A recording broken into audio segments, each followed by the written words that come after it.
A new super-Earth has been spotted by astronomers, and it's quite intriguing. This planet, called TOI 715b, is about 1.5 the size of Earth, which is why it's called the super-Earth. It's also relatively close to us in space terms, only 137 light-years away.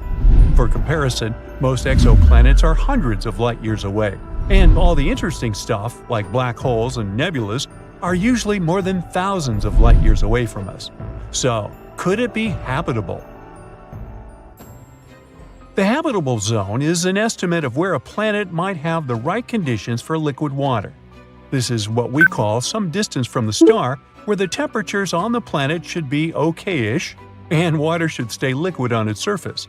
It's not super precise because it depends on a bunch of factors like the type of star, how reflective the planet is, its size, and so on. Also, just being in this zone isn't enough for water to actually be there. The planet also needs the right kind of atmosphere and a few other things. So, we invented a stricter definition in 2014, the conservative habitable zone. It's a more precise term defining the best candidates that have liquid water. Otherwise, we get too many potentially habitable planets that are not actually habitable at all. The CHZ is based on how much energy a planet gets from its star compared to Earth. If a rocky planet gets between 40 to 85%, it's considered to be in the CHZ, no matter how far away it is from its star. These planets have a higher chance of being habitable. And yes, TOI 715b is located there. This super-Earth orbits the M-type star, also called red dwarf. It's a star that's much smaller and cooler than our Sun, about a quarter of the Sun's size and mass. But if the planet is located in the habitable zone, it's actually a better option for life. Red dwarfs live much longer than our Sun, a yellow dwarf.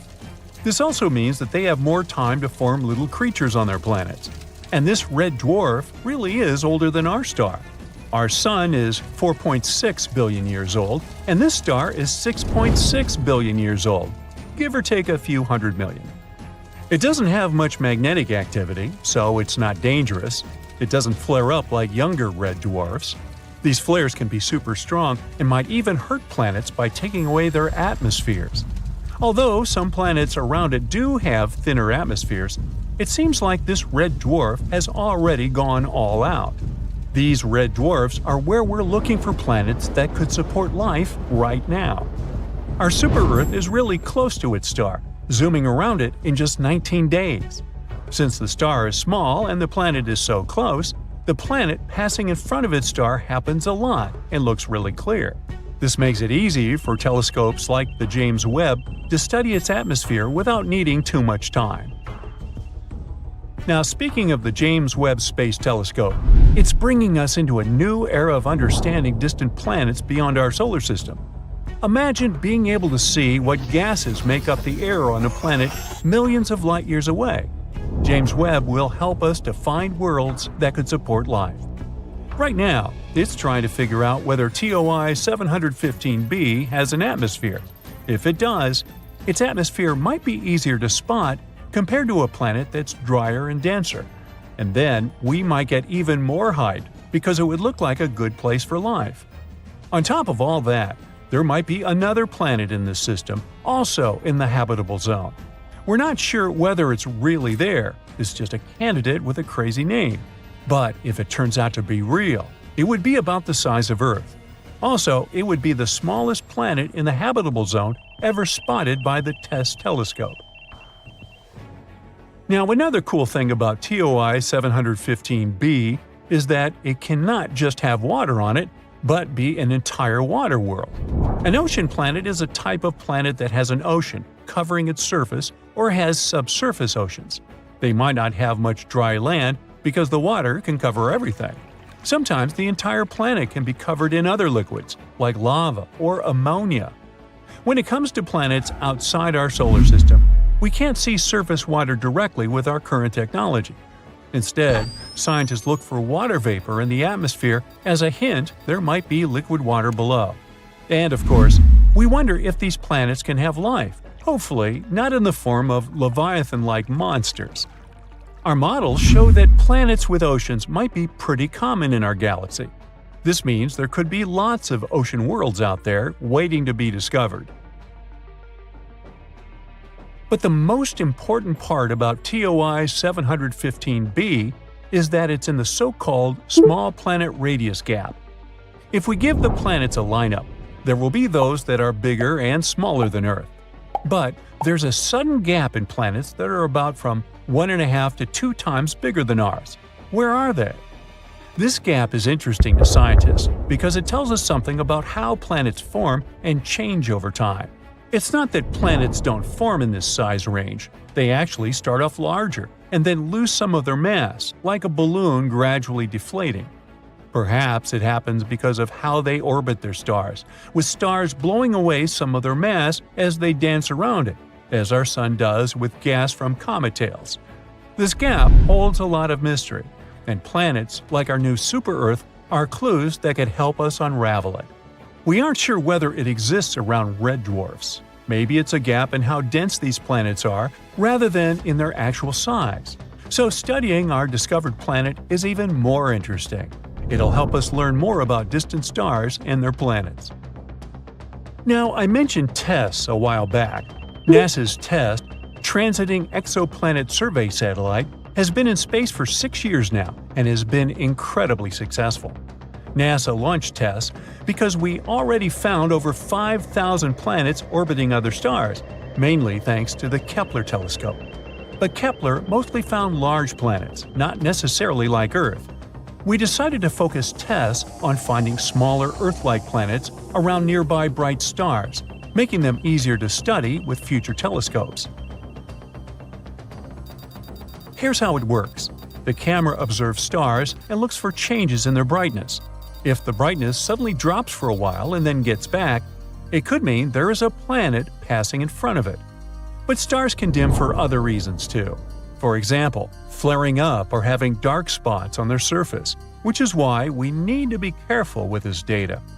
TESS shows us the size and orbit of these planets.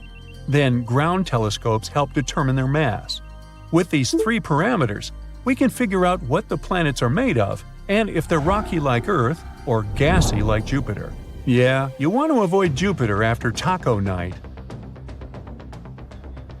One example of TESS's discoveries was the TOI 700 system. There, it discovered its first ever Earth-like planet, TOI 700d. This exoplanet also orbited a red dwarf, and it's even closer to us, about 100 light-years away. Unfortunately, it's unlikely to be habitable because the temperatures there are crazy. Another big discovery was made in the AU microscopy system. TESS discovered a planet about 4 times the size of Earth and another nearly 3 times Earth's size. This system has become a key area for studying how stars and planets form and change over time. TESS has also spotted a variety of other exciting finds, including supernova, hot worlds, and so on. And as it enters its 6th year, we can only expect more exciting findings to come. Hey Mythbusters! Today we're debunking some classic space myths. Hop on the next space shuttle and let's get to the bottom of these tales once and for all. Picture this. You're floating weightlessly in space, sipping on a cup of delicious hot chocolate, when a peculiar thought pops into your head. Can you scream in outer space? And if yes, would anyone hear that scream? Watch the movie Alien, then you know the answer to this one. You can't hear sounds in outer space. It's not that sounds don't exist. It's just that you can't hear them. There's no one better to clarify this myth than Chris Hadfield. He's been on a couple of spacewalks during his life as an astronaut. And once you're out there in the darkness of space, you can't hear anything. All you hear is silence. Complete silence. But hey, just around the corner is a massive ball of explosion, aka the sun. We just can't hear the explosions happening because there's no medium for sound to travel through. It would be quite uncomfortable for an astronaut, though, if they could hear all the noises going on in outer space. Now, imagine you're zipping through space, feeling like a futuristic superhero, when a shooting star passes by your side. But wait, is it really a star? Unfortunately, shooting stars are not stars at all. They are small space rocks known as meteoroids, entering Earth's atmosphere and creating a stunning light show. Oh, and since we're debunking myths, let's head straight for another one. You've probably heard that meteors only crash into Earth on extremely rare occasions, like once every dinosaur extinguishing apocalypse. That's not true. Scientists estimate that about 48 tons of meteoritic material fall on Earth each day. But almost all of this material is vaporized in Earth's atmosphere. The bright trail we see in the night sky is what we popularly call a shooting star. Next time you make a wish upon a shooting star, remember, you're actually hoping on a tiny piece of space debris. It's not so romantic after all. Can we or can we not fly into the stratosphere on air balloons? Apparently, we can. The Earth's stratosphere starts relatively close to the ground, about 7 or 8 miles up from the Earth's surface, but it continues a long way up. If you were to fly yourself all the way into the stratosphere with some type of air balloon, just make sure you have really good equipment at hand.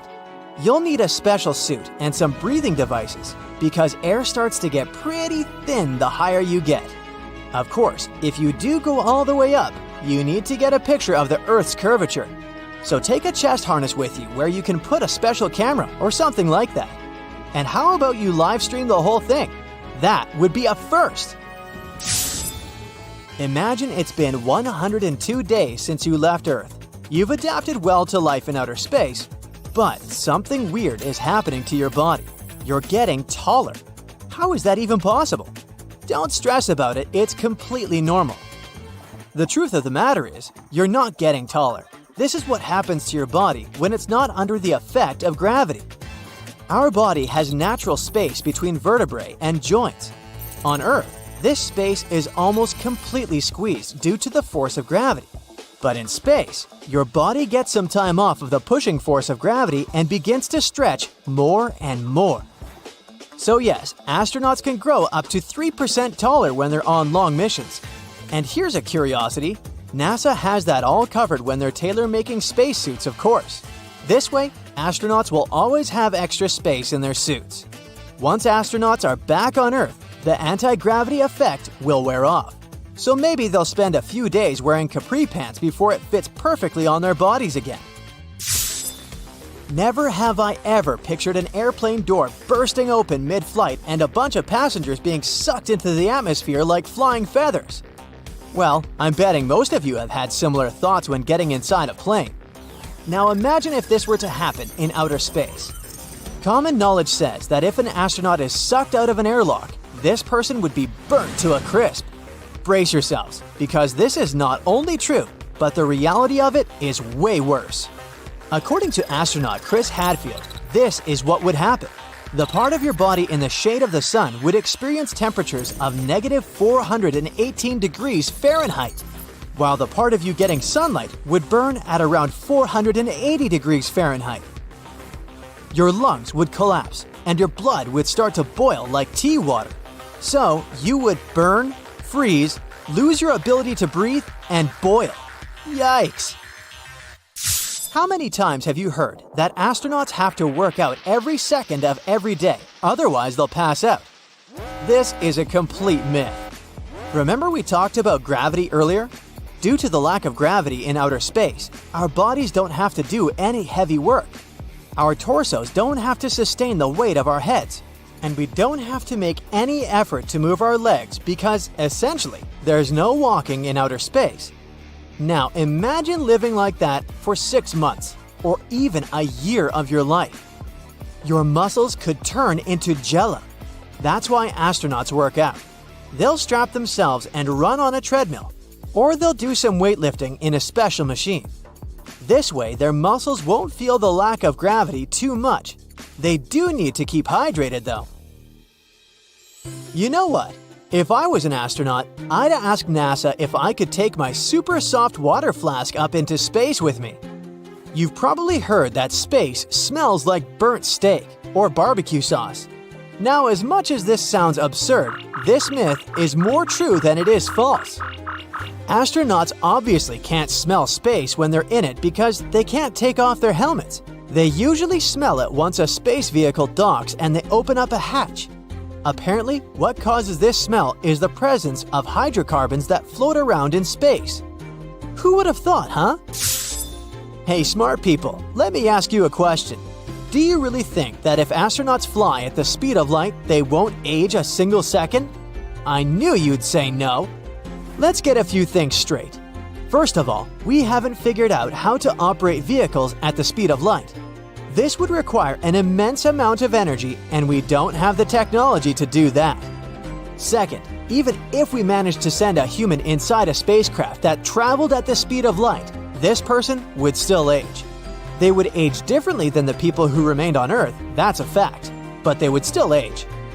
Do you lot really think there's such a thing as immortality? Nah. If you've seen the first Avatar, then you certainly remember that humans only managed to get to Pandora because they traveled in cryosleep. In other words, they froze their bodies, put them in a cryobed, and traveled for years without aging. Yes, this sounds amazing, but we still don't have the technology to do that. Our bodies are mainly made out of water, right? And when you freeze water, it expands. That's why you should never leave soda cans unattended in your freezer. Right now, if we froze a person's body, the water inside of it would expand, harming tissues and organs. So no, we can't cryosleep our way into interstellar travel. Not yet, at least. Here's a crazy thought. What would happen if an astronaut took a drone with him on one of their spacewalks? Unless it's a NASA-designed drone, maybe the thing would freeze and burn like humans would if they went into space without a suit. But hey, a person can dream, can't they? Many people would like to fly into space.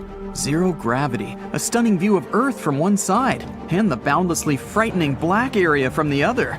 Yeah, it's all cool. But don't forget that this journey can turn into a nightmare. Lack of oxygen, floating in outer space and staying in a spaceship for a long time without understanding when you can return home. This last thing happened to a Russian cosmonaut. His stay in space is one of the longest in the world. 33-year-old flight engineer Sergei Krikalev spent 311 days in zero gravity on the Mir space station. But that's not the most interesting part of this story. Sergei's long journey began on May 18, 1991. That day, he boarded a transport ship and went into space to the Mir space station. On May 20th, the docking with the station was completed. There, together with another engineer, Sergei performed his space duties. They went on spacewalks several times, did repairs, took care of the station, and conducted scientific experiments. When you have company and a lot of work, living in space is not so hard. But things got worse on the day when Sergei was supposed to return home. According to the plan, the mission should have lasted for 5 months. A new astronaut was supposed to replace the old ones. The transport ship had finally docked with the station. But on October 10th, only one astronaut returned to Earth. Sergei was left alone at the Mir station. He continued to work as the sole flight engineer of the crew. The station couldn't remain empty. They had to send someone to replace Sergei. He wasn't ready for such a long stay in space. He hadn't trained for it. But there was no choice. He couldn't just leave the station. 1 month passed. They informed Sergei that he would return home soon, but something happened that no one expected. They contacted Sergei and said he couldn't return, since the country that promised to bring him home no longer existed. During this time, a big crisis began in Russia. The cosmonaut's return was impossible, since no one had the money for it. Just imagine Sergei's condition. You are hundreds of miles from home, in black outer space, completely alone, and have no idea how many days you have left to be there. The days passed slowly. Weeks, then a month passed. It would have been much easier if being in space was not harmful to your health. But in conditions of zero gravity, the human body takes serious damage. First, it's a weakening of the muscles. The body doesn't receive the necessary load it needs, and the muscles are constantly in a relaxed state, leading to dystrophy. Yes, astronauts do a set of exercises every day, but this is not enough to keep the body in shape. In addition to muscles, bones begin to weaken and a person becomes weak. Even after 6 months of such a life, any astronaut needs a long time to get back into their previous shape after returning home. Also, there's a lot of radiation in space, which is dangerous for people. It comes from several sources at once. The main radiation comes from the sun. On Earth, we're protected from it, thanks to the planet's magnetic field. Almost all radiation accumulates in the upper atmosphere and doesn't reach us.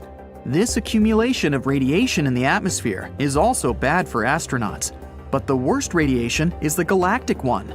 It comes from distant stars and galaxies and has a powerful effect on all living things.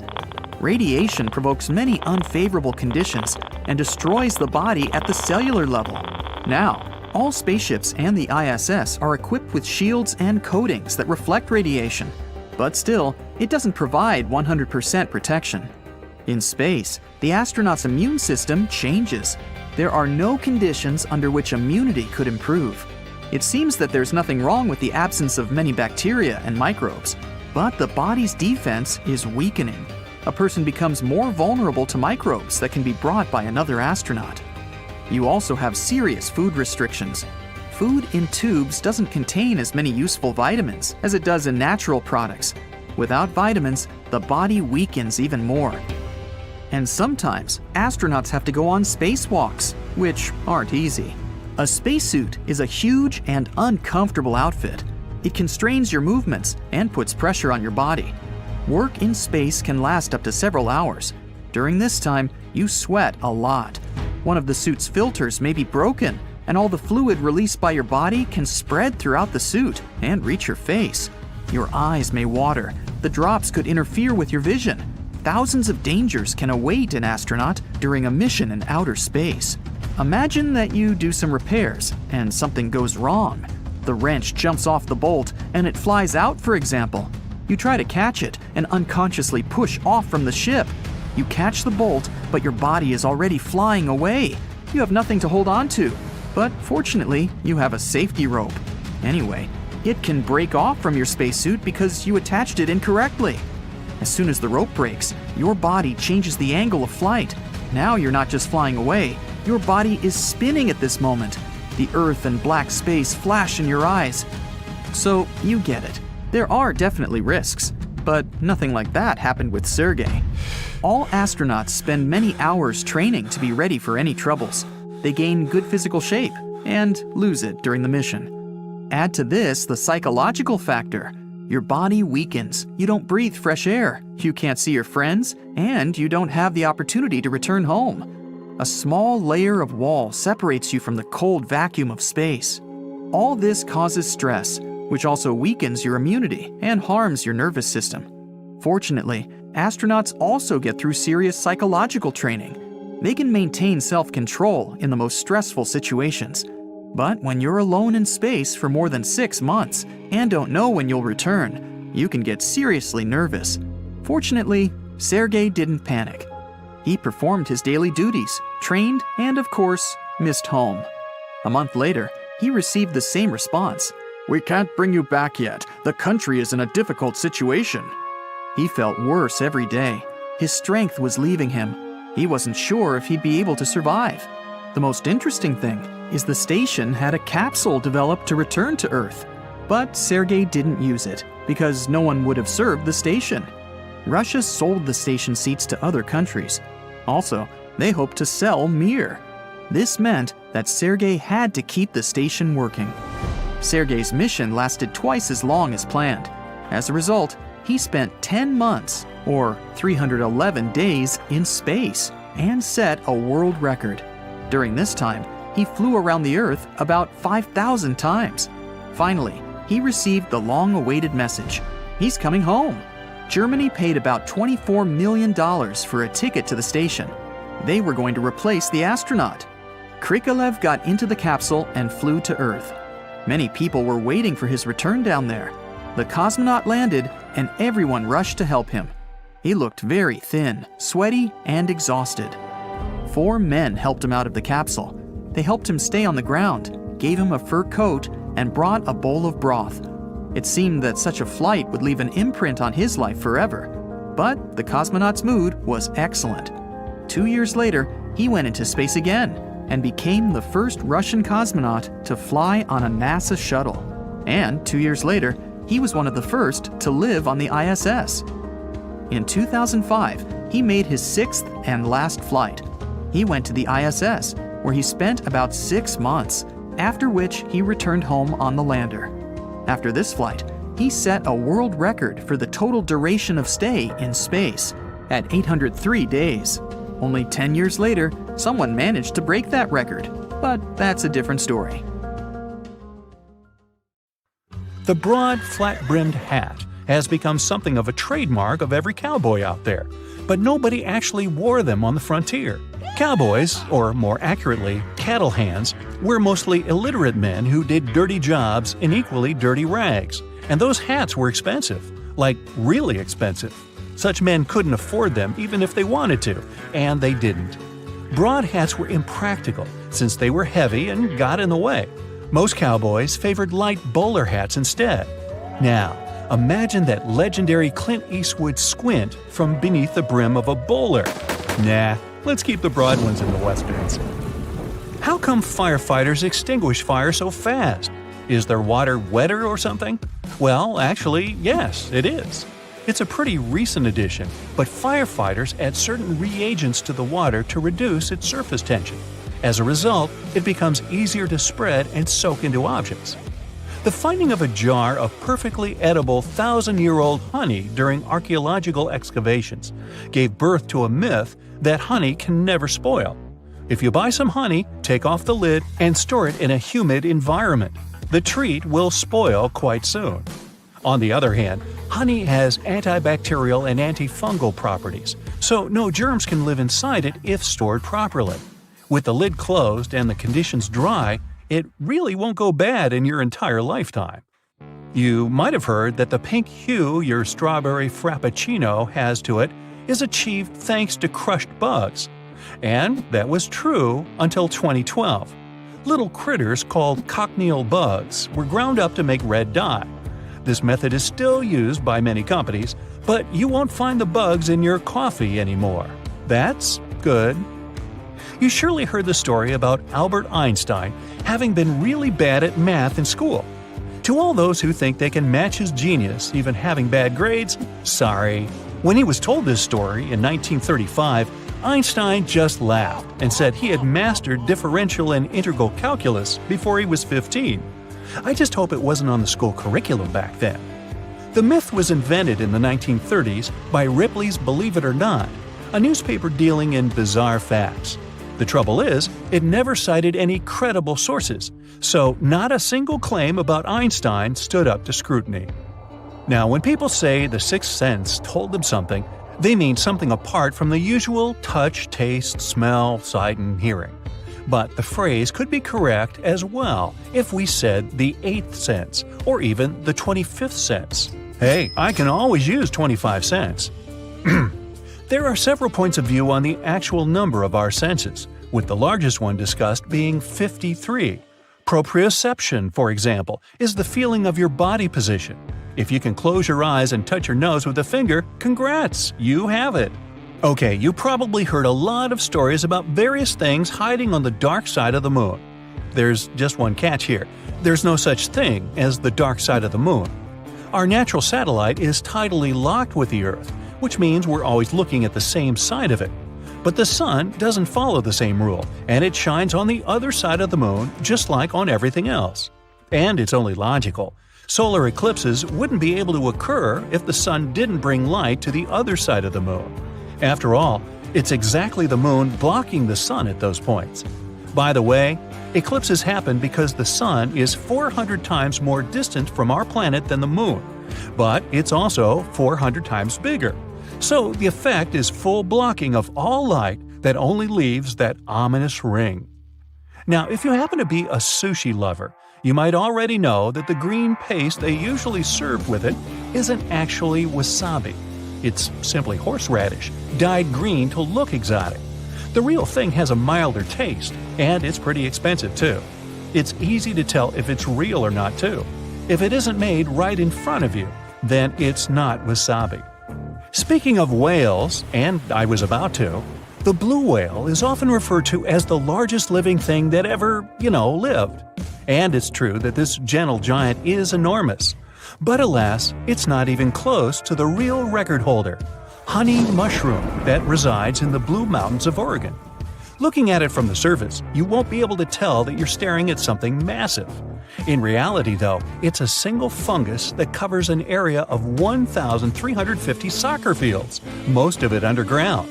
What's more, it's not just old, but pretty much ancient. Its age is estimated at 2,400 years, but might be up to 8,650 years. No one can say for sure.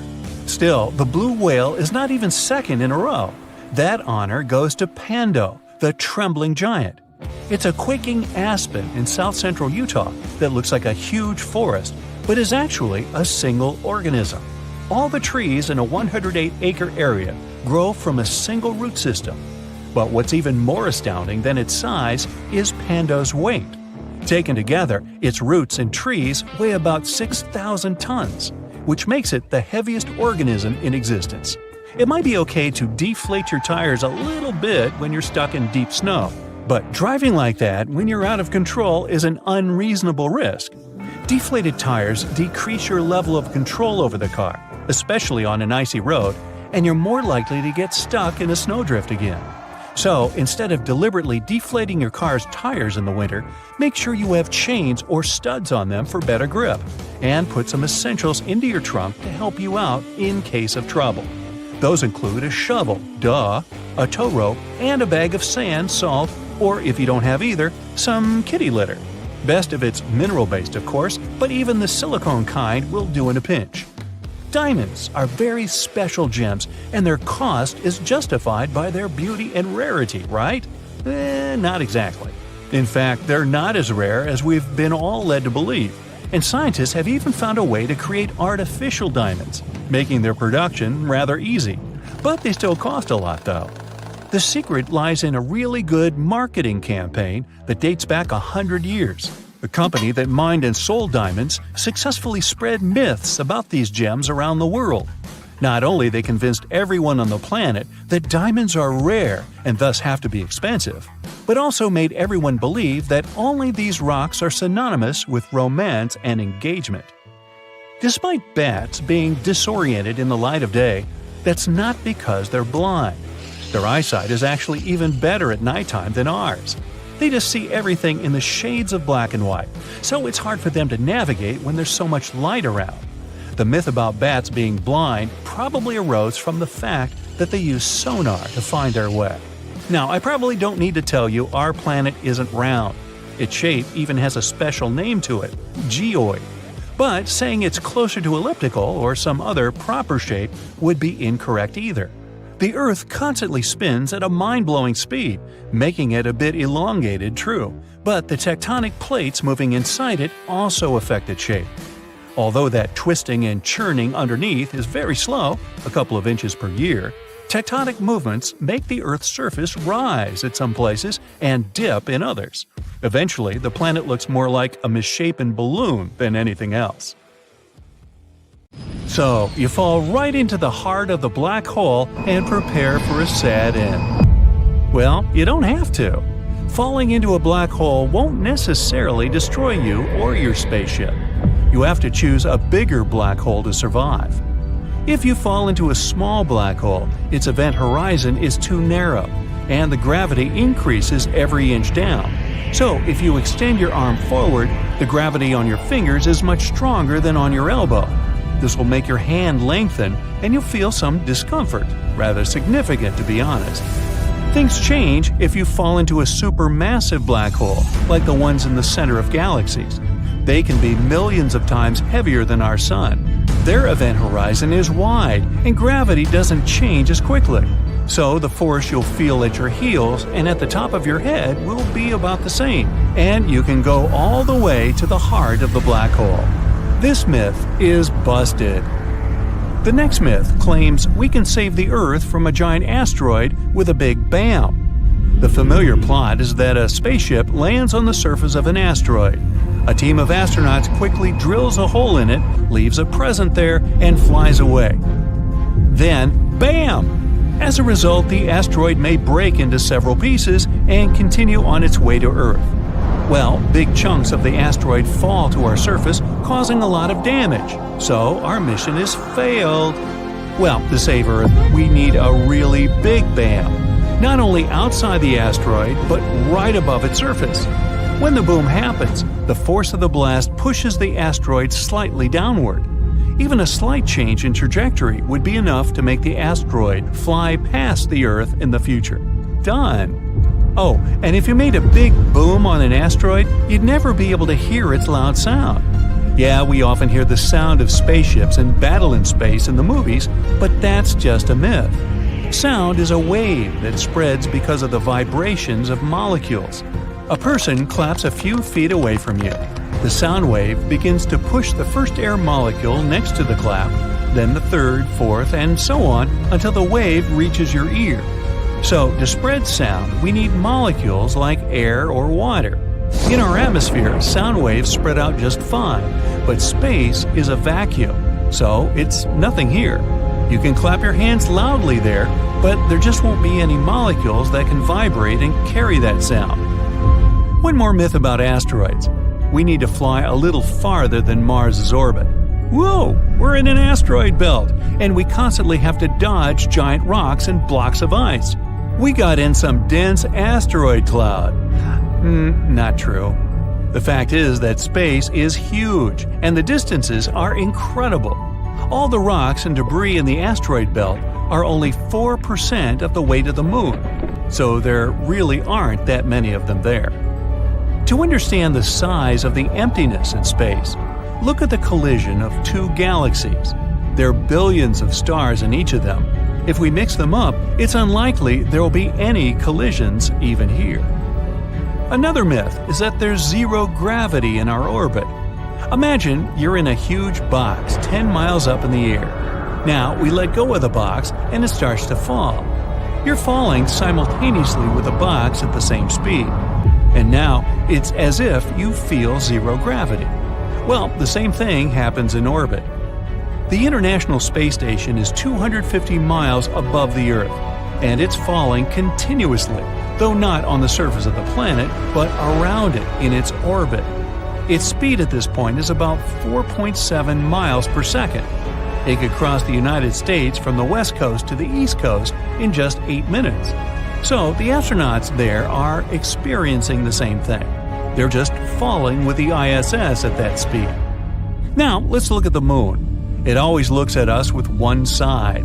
This means the Moon has a dark side and the sun's rays never get there. Well, that's a myth.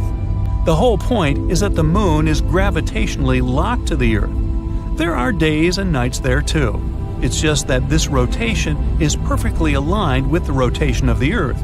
So, whenever you look at the Moon, you only see one side. Although there are days when the sun shines there too, so it's not the dark side, it's the far side. And we even have pictures of this place. And there's one of the biggest craters in our entire solar system, the South Pole Aitken Basin. It's as wide as 2 states of Texas. One myth that turned out to be untrue is that people have never actually been on the Moon. This is the original spacesuit of the first astronauts who were there. Look at the sole of the shoe. Some people claim there's no way they could have left footprints like this there. Actually, they could. On the Moon, the astronauts wore extra boots over their suits, and their soles matched the footprints on the Moon perfectly. The astronauts didn't grab them when they left the Moon. They left a lot of stuff there too. They even ripped out the armrests of the seats of the lunar module to reduce its weight. Now, the total weight of human trash on the Moon is about 187 tons, including several lunar rovers, spacecraft debris, rocket stages, and lunar probes. That's like 3 Boeing 737s. The next myth is about summer. The hot season comes because the Earth approaches the closest distance to the Sun in a year. The Sun warms our planet more, and we all have to go to the beach. Well, not true. Let's draw an axis through our planet.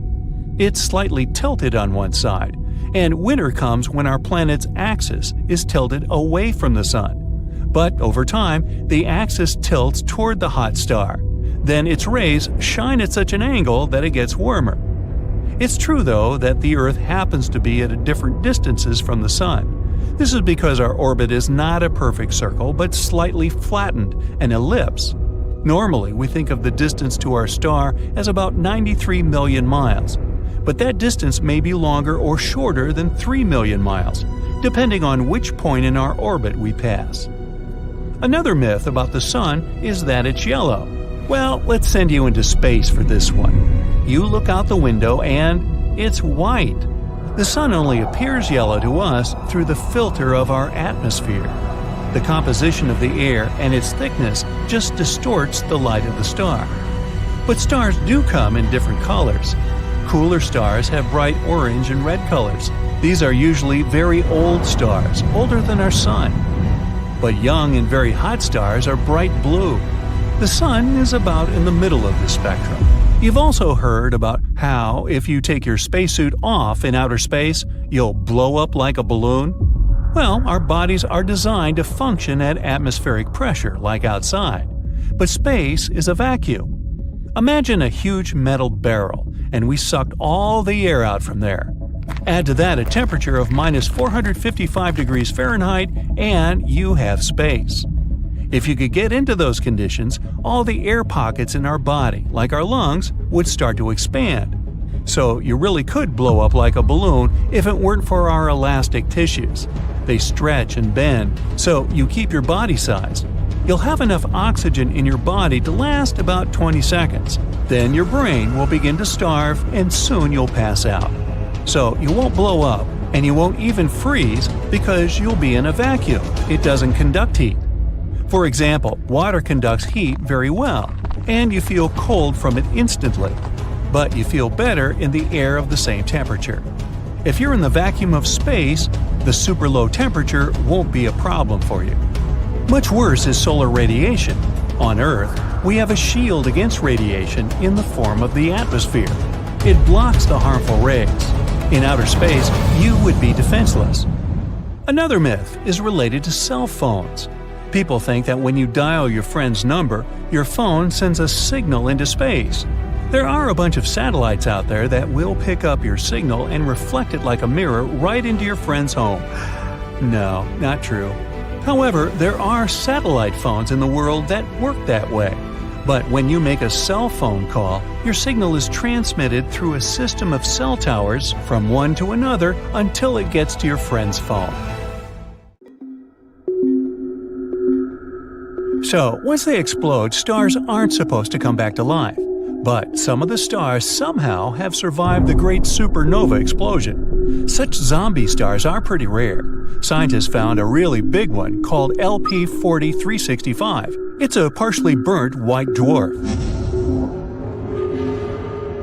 Now, a white dwarf is a star that has burned up all of the hydrogen, and that hydrogen was previously its nuclear fuel. In this case, the final explosion was maybe weaker than it usually is, not powerful enough to destroy the entire star. It's like a star wanted to explode but didn't make it, which is why part of the matter still survived. One of those zombie stars used to be a white dwarf, or just left over from an explosion. It gobbled up too much from another star and, surprisingly, managed to explode once again. If you manage to go to the moon one day and see fresh footprints, that doesn't mean there's someone else there with you. Footprints or similar marks can last for 1,000,000 years over there because the moon doesn't have an atmosphere. There are no winds, not even a breeze, that can slowly erase those footprints. In outer space, you'd be strong enough to weld two pieces of metal together with your own hands. Okay, it has nothing to do with your strength. You could just press them together with no effort, and that's it. Oxygen in our atmosphere makes a thin layer on the surface of the metal. It's like a barrier, which is why such a trick is impossible on Earth, but perfectly logical in outer space. If you ever go to space, don't take off your spacesuit unless you're on a spaceship. Air in your lungs would expand, as well as the oxygen in the rest of your body. You'd be like a balloon, twice your regular size. Good news? The skin is elastic enough to hold you together, which means you wouldn't explode. Yeah, small comfort, huh? If you watch a very touching movie in space and start crying, your tears won't run down. They will gather around your eyeballs. Your eyes will get too dry, so you'll feel like they're burning. Any exposed liquid on your body will vaporize, including the surfaces of your tongue. Speaking of burning, there's one thing fire can't do in space. Fire can spread when there's a flow of oxygen, and since there's not any in space. If the fire breaks out in a rocket, you can simply turn off the ventilation system and voila! It can get more complicated if there's intense smoke, sparking, and material melting in conditions of reduced gravity. Regular foam fire extinguishers we use on Earth are useless here because they release foam randomly. Researchers are developing a fire extinguisher that will put out fires by using sound waves. The bigger the sound intensity, the bigger the flame they can put out. But the astronauts might end up deaf if the frequency is too high. A black hole is not like some starving monster that wanders around and has gravity so strong nothing can really escape it. When something comes close to the point of no return, which we also call the event horizon, it disappears. No way back. But quantum physics claims nothing can really destroy data, so it's a true paradox. Stephen Hawking was the one with the idea of how black holes don't really have event horizons. Maybe they have apparent horizons. Those trap things for some time only. After that, the trapped energy will somehow get away, but in a different form. When something goes into a black hole, it changes shape and gets stretched out just like spaghetti. It happens because gravitational force is trying to stretch an object in one direction, but at the same time squeeze it in another, like a pasta paradox. Speaking of, a black hole that's as big as a single atom has the mass of a really big mountain. There's one at the center of the Milky Way called Sagittarius A. It has a mass like 4 billion suns, but luckily it's far away from us. There are more than 23,000 pieces of so-called space junk bigger than a softball floating above our planet at speeds up to 17,500 miles per hour. Woo! And there are 500,000 pieces in general, some of them the size of a marble. Space waste is generally debris made up of natural particles called meteoroids and artificial particles, like things we make on the Earth.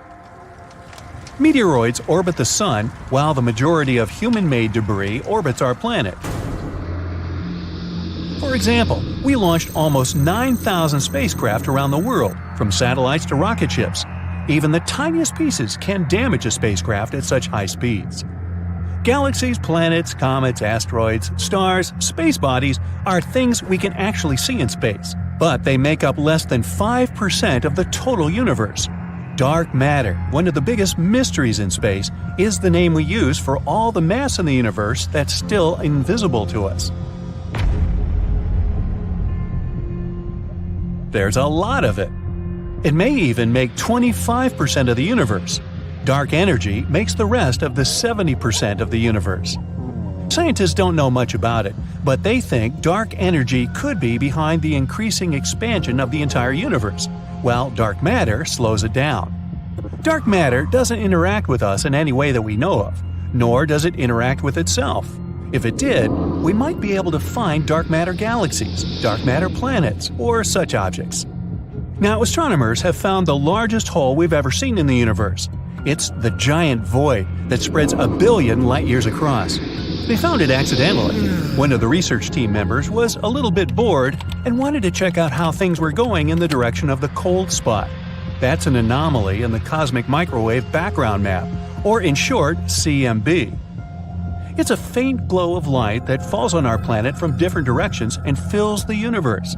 It's been streaming through space for almost 14 billion years as the afterglow that occurred after the Big Bang. But instead of CMB, they realized there's a giant area way colder than they'd expected.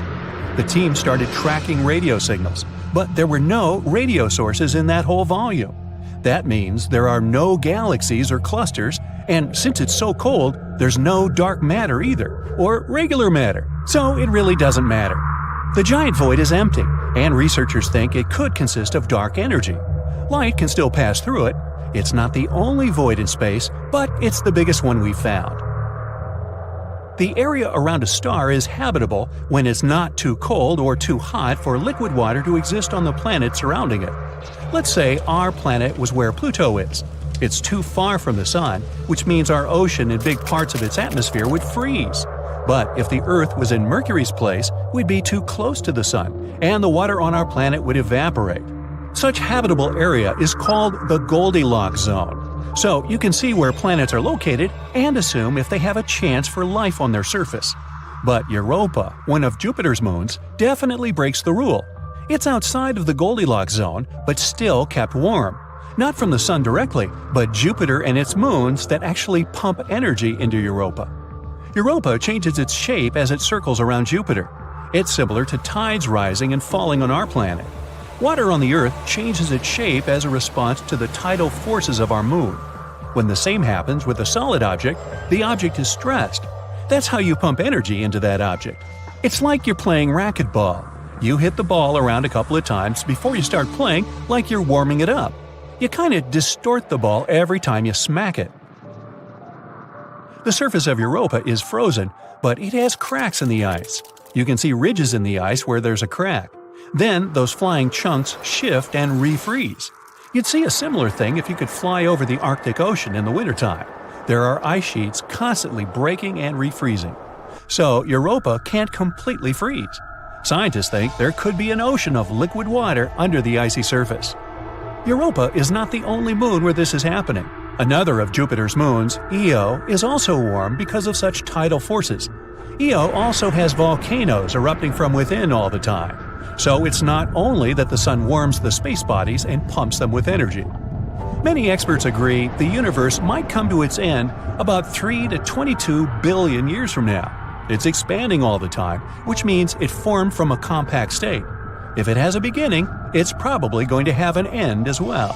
Yeah, I won't be around for that. One of the popular theories says the growth will slow down, and gravity will become the powerful force that will make the universe shrink. That will lead to complete chaos. Galaxies, stars, planets, space bodies, they will all move, collide, and, destroy one another. It's like the reverse Big Bang. Huge chaos, but this time, everything collapses. Well, on that cheery note, always stay on the bright side of life.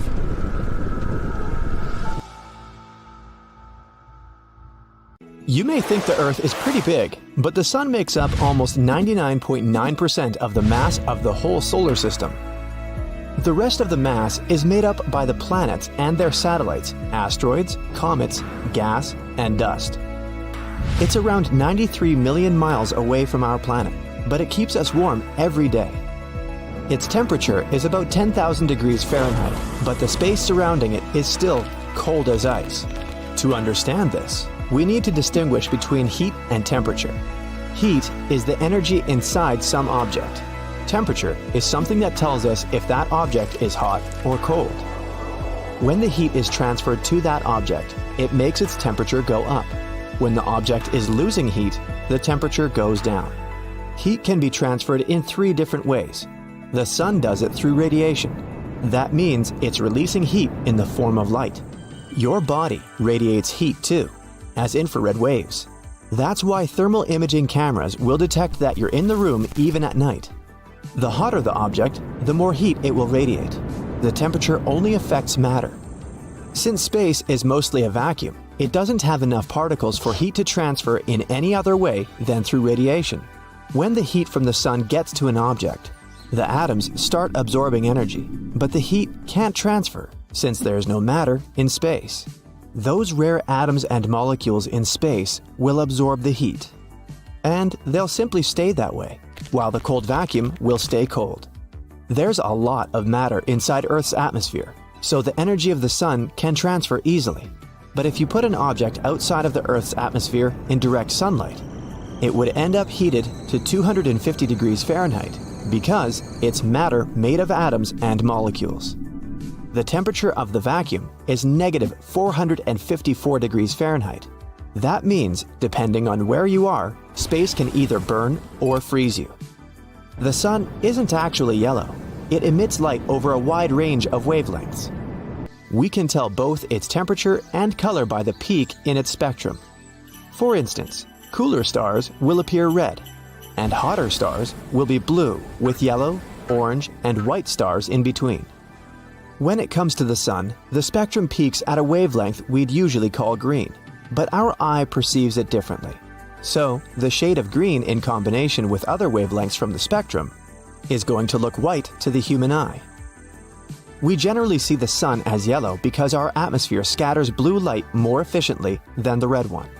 During sunrise and sunset, there's more red light in the spectrum of the Sun, which gives us amazing sceneries. Sunspots are part of the Sun's visible surface that are on average way cooler than the Sun itself. They overlap with parts that have an increased magnetic field. These parts don't allow the release of heat to the Sun's visible surface. That way, the rest of the Sun's surface is 3 times brighter than those sunspots. That contrast makes them appear almost black. If we could take a sunspot apart from the Sun and place it somewhere in the night sky, it would be different, as bright as the Moon when we see it from the Earth. All the planets in our solar system spin in the same direction because they were formed from one protoplanetary cloud, except for Uranus and Venus. They have probably had some strong impact on them that made them spin in the opposite direction. But it's different with galaxies. They don't usually form the same cloud of dust and particles. Also, they're not randomly distributed across space. They come in filaments, dense, slender strands of dark matter and galaxies, with voids in between. Proto-galaxies are linked by gravitational forces in small areas of space. This is probably because of the distribution of dark matter throughout the universe. The matter in the filaments moves in a corkscrew motion and goes towards the densest area. So, there might be a common direction galaxies tend to spin, but it's mostly random. There's a possibility we'll see a lunar elevator one day. Yep, a cable anchored to the surface of the Moon. It would stretch 250,000 miles. We wouldn't be able to directly attach it to our planet because both Earth and the Moon are moving. But we could keep it terminated high in our planet's orbit. Some researchers believe we could build such an elevator for a few $billion. The Moon has resources we could definitely use. A rare form of helium found there could be of use in fusion power stations on our planet. Also, we could take some other rare elements and use them in smartphones and the rest of electronics.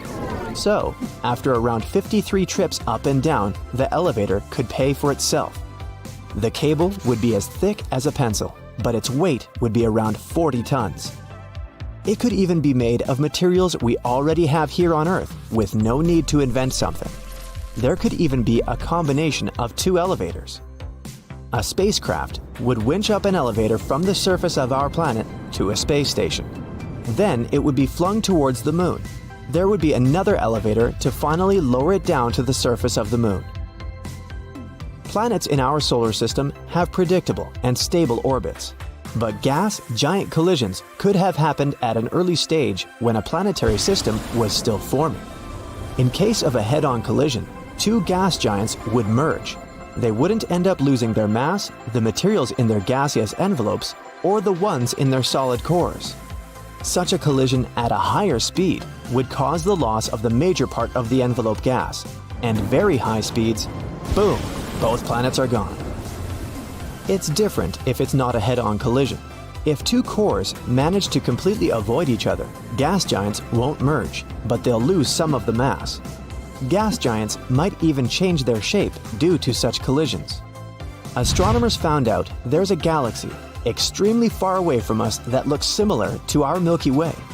We now see it as it was when the universe was only 1.4 billion years old, and now it's 13.8 billion years old. It took over 12 billion years for the light to come from this faraway galaxy and reach our planet. This galaxy is peaceful, stable, and surprisingly non-chaotic, unlike all other galaxies that were quite turbulent in their early stages. To leave the Milky Way, we'd have to travel around 25,000 light-years away from the center of the galaxy, or 500 light-years vertically. Our galaxy is a disk of stars that spreads around 100,000 light-years across and is 1,000 light-years thick. The Sun, its central star, is located halfway from the center of the galaxy and close to the middle of the disk in the vertical direction. We'd have to go further than its edge to get away from the halo that surrounds the Milky Way, old stars, diffuse gas, and globular clusters. If you wanted to go even further to see the Milky Way in all its glory, you'd have to travel 48,000 light-years vertically. At this moment, we don't even have a telescope we can send there. There are central stars that eat planets. Our solar system is stable, unlike many other planetary systems. So we don't have to be afraid the Earth or some other planet will change its orbit and go towards the Sun. But at least a quarter of other planetary systems with orbiting stars similar to the Sun have a pretty chaotic past. In some of them, there are planets that used to move around, and their unpredictable migrations have disrupted the paths of some other planets, or even pushed them outside of their orbit.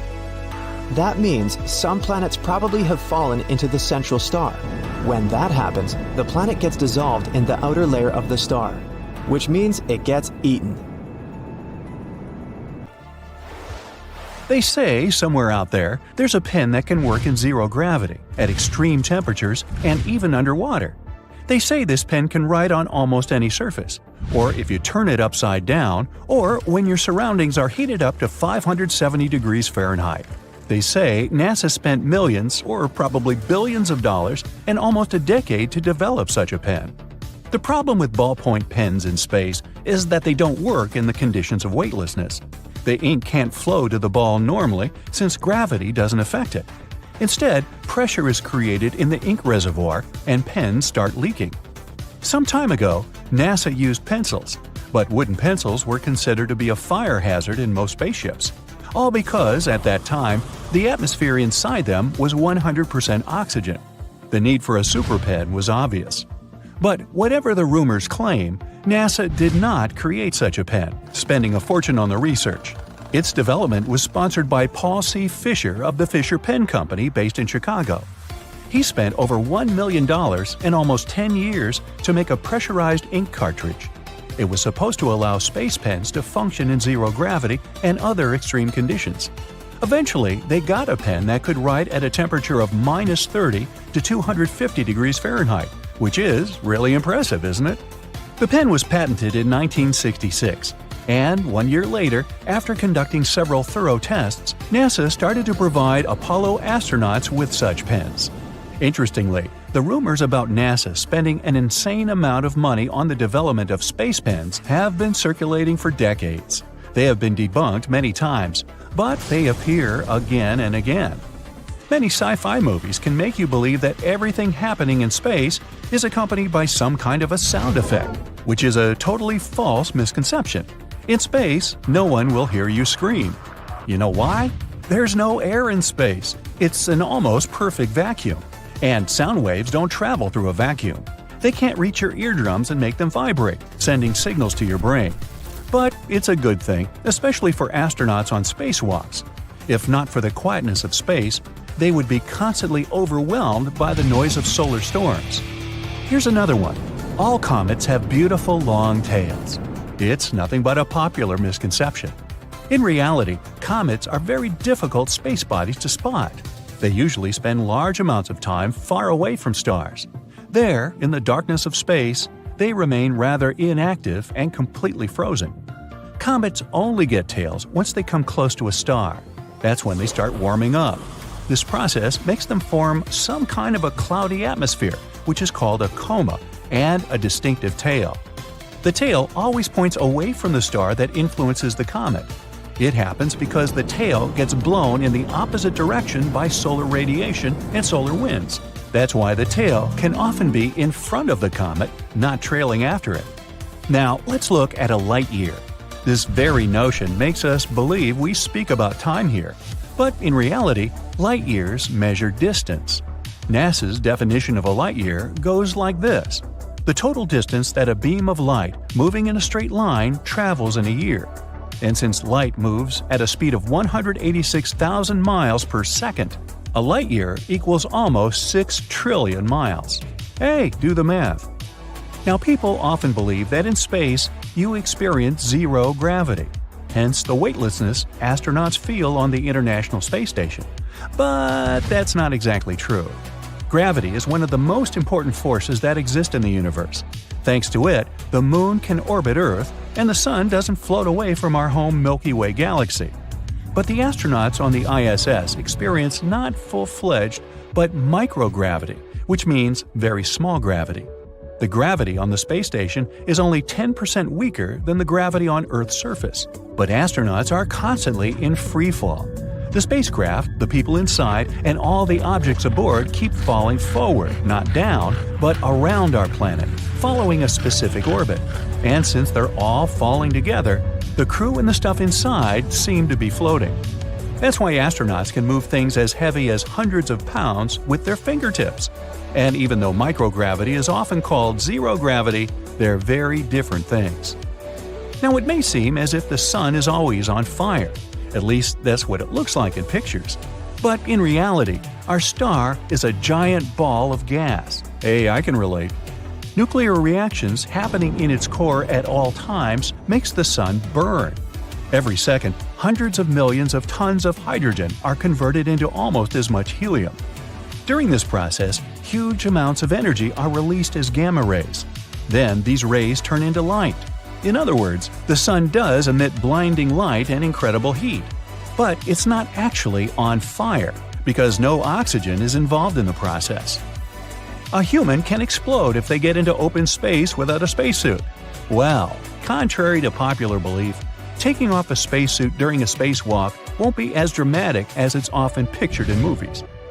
A person will lose consciousness due to a lack of oxygen after 15 seconds of being in outer space without protection.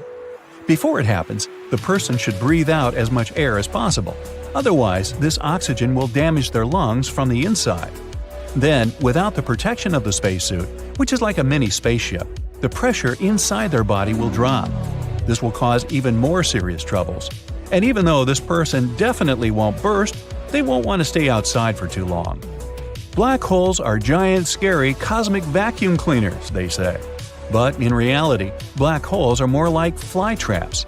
They don't look for things to munch on. Instead, they sit out there quite passively. Only when a star comes too close does a black hole spring into action. Even so, only those space objects that cross a certain border get ripped apart. If the sun were suddenly replaced with a black hole, Earth's orbit wouldn't change. At the same time, Earth's temperature would be different. There would be no solar wind, and no magnetic storms created by the sun would affect our planet. And let's say the black hole that replaced the sun had the same mass as our star. Then, according to the law of physics, Earth would have to come very close to get pulled into this black hole. Now, the dark side of the moon myth was debunked more than 50 years ago. And still, not everyone knows that this dark side is simply part of the Earth's natural satellite that faces away from our planet. By no means is it darker than any other region of the moon, and sunlight falls equally on all sides of the satellite.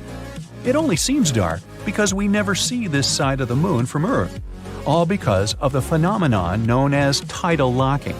Over billions of years, let me say that again, billions of years, the gravitational connection between our planet and its natural satellite has changed their orbits. The speed at which they move has also become different. And since Earth is way bigger than the Moon, the satellite's rotation was gradually slowing down, until at one point it reached the point of balance. And now, it takes the Moon the same time to make a full rotation around its axis and to fully orbit around Earth. Now, you might have heard people referring to Venus as Earth's twin. It's true that both these planets are of almost the same size. They have similar mass and composition. The surface gravity on Venus is 91% of that on Earth. So, if your weight was 100 pounds on our planet, on Venus you'd weigh 91 pounds. And still, calling these planets twins is a step too far. The atmosphere on Venus is 100 times thicker than that on Earth. Plus, its surface temperatures are insanely high, up to 850 degrees Fahrenheit. That's hot enough to melt lead or burn up your pizza. Venus has no water oceans or any life forms. It also rotates backward compared to all other planets of the solar system, including Earth. By the way, another myth claims that Mercury is the hottest planet in the solar system. After all, it's the closest planet to the Sun, but Venus is actually hotter. Asteroids strike Earth much more often than people tend to believe. But most of these collisions aren't history-changing extinction events. Most of them go completely unnoticed.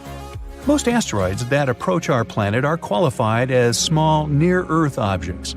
They usually burn up in Earth's atmosphere before they even have a chance to wipe out life off the surface of the planet. Not that they're big enough to do that. And still, around 40 to 80 tons of space debris fall on Earth every year. Most of this debris is tiny asteroids, also called bolides. They're usually no larger than 65 feet in diameter. That's small? Yeah, says so right here. Okay. It's September 1977. You're playing one of the first video game consoles released in North America. You step outside and see the whole neighborhood waiting for Voyager 1 to launch. It's a super sunny day, so you squint a little, trying to see what's happening. You live in the neighborhood right outside the launching station. You get yourself some food and watch the Voyager take off into space. You're so impressed, you decide to dedicate your career to working with NASA. 35 years later, you're now a senior official in NASA, specializing in Voyager 1. It's 2012, and you're sitting in the control room with your colleagues. Everyone is staring at their computer screens as they work on the Voyager. You're sitting on the top, overlooking everything and making sure all systems are in check. This day is special, as Voyager 1 is about to exit the heliosphere, which is a science word for the outer shell of our solar system. It's a bubble of space affected by the solar wind, which comes from the Sun. By 2021, it got 14 billion miles away from Earth, which is equivalent to 153 astronomical units from the Sun. 1 astronomical unit is the distance between the Sun and the Earth. The craft was originally meant to fly by Uranus, Saturn, and Jupiter, and toss itself from one planet to another with the use of their gravitational pull. Everyone is impatiently waiting for it to exit the heliosphere. 3, 2, 1, and it's officially out. All systems are normal and functioning. You praise your team for doing an excellent job. With Voyager 1 reaching this far, there's still tons to explore in outer space. You were once a young adult watching the craft launch outside your neighborhood, and now you're the main person in charge of the operation. 9 years later. Since Voyager 1 left the heliosphere, you've been checking up on it every now and then, making sure all systems and functions are in order. It's been sending back measurements of the interstellar medium. It's the area between the stars of our galaxy, consisting of ionized materials. Ionized is basically a simple version of a molecule or substance. The interstellar medium is an electrically charged state of plasma, or ionized plasma, and is very unstable. It's like going from lightning in a thunderstorm back to calm rain in a matter of seconds. The plasma up there is different than the plasma on Earth, in that it's difficult to filter out. There are around 0.06 atoms for every cubic inch in the interstellar medium. The air we breathe on Earth has billions of atoms. By measuring the plasma in the interstellar medium, we can further understand the behavior and structure of chemicals and gases. It's possible that the oxygen we know and love on Earth is different than the ones out there. One of your main tasks is to learn more about how the solar wind from the Sun and interstellar medium interact with each other to create the heliosphere. So, after doing some routine checkups and other maintenance work on Voyager 1 from the control room, you notice something strange coming from the screen. You sit in front of the computer, crunching the numbers of the plasma vibrations and convert them into an audio file of about 3 kilohertz. You click on it and listen to an eerie, subtle hum. You and your team are surprised that these vibrations occurred in such a small frequency. Given that space is massive, something like this might mean life on other planets. Everyone else at the station rushes to the control room to listen to that sound from outer space. It's monotonous and faint, but it's definitely coming from outside the heliosphere. You run the numbers over and over to make sure it's not a fluke, but it's on point. You make sure your team doesn't spill the beans to anyone outside until everything is known and clear. You get into beast mode with work and try to catch the sound again, and it remains. You can't sleep trying to think of something that could be producing this hum. A few days pass by, and the sound is pretty consistent. If there was some life out there trying to communicate with you, then surely it would have said something that can be deciphered. You analyze the audio files once again, trying to see if it's some phonetic language you don't know. You call in a linguist to see if she can make something out of it. You and the squad gather around, waiting impatiently for some answers. After a while, she believes that it might be someone out there communicating with us, but the only way to find out is by sending something back to them. You arrange a meeting with your team and try to figure out what message you can send. After much thinking and lots of coffee, you decide to send them one phrase in English. Who are you? You send out the signal through Voyager 1 and wait for any changes in the hum, but you don't get anything straight away. It may take some time for a response. You wait all night and still, there's nothing. It's starting to look like there isn't anything out there. For the next couple of days, you keep sending out phrases for anything to pick up. Since space is a vacuum, sound waves can't travel, so sending out voice messages on a large speaker won't work. You locate the source of the humming and aim for it when sending the audio file. Every day, you send something different, but still, you don't hear anything from them for a week. It seems that intelligent life in the distant world isn't real. The areas between the star systems in a galaxy aren't necessarily a complete vacuum. That's where the interstellar medium is. It contains gases, dust, and cosmic rays, which are energy particles. After many months of this constant humming being produced, you still try to figure out what's going on. You sit there, remembering the time when the Voyager was first launched. You remember running outside after playing some video games. You couldn't see properly because of the sun, and you freeze in your spot and have a eureka moment. You go through some notes taken in the past. The answer was in front of you all this time. Every now and then, the sun sends a burst of energy that causes the plasma of interstellar space to vibrate. Scientists can measure the frequency of waves when the plasma vibrates to show how close they are to each other. And on the day when the hum was delivered, there were some irregular frequencies coming from the sun. So that hum might have been the plasma vibrating in a weird way because of the sun flares. But these low-level vibrations last longer than quick jumps and spikes.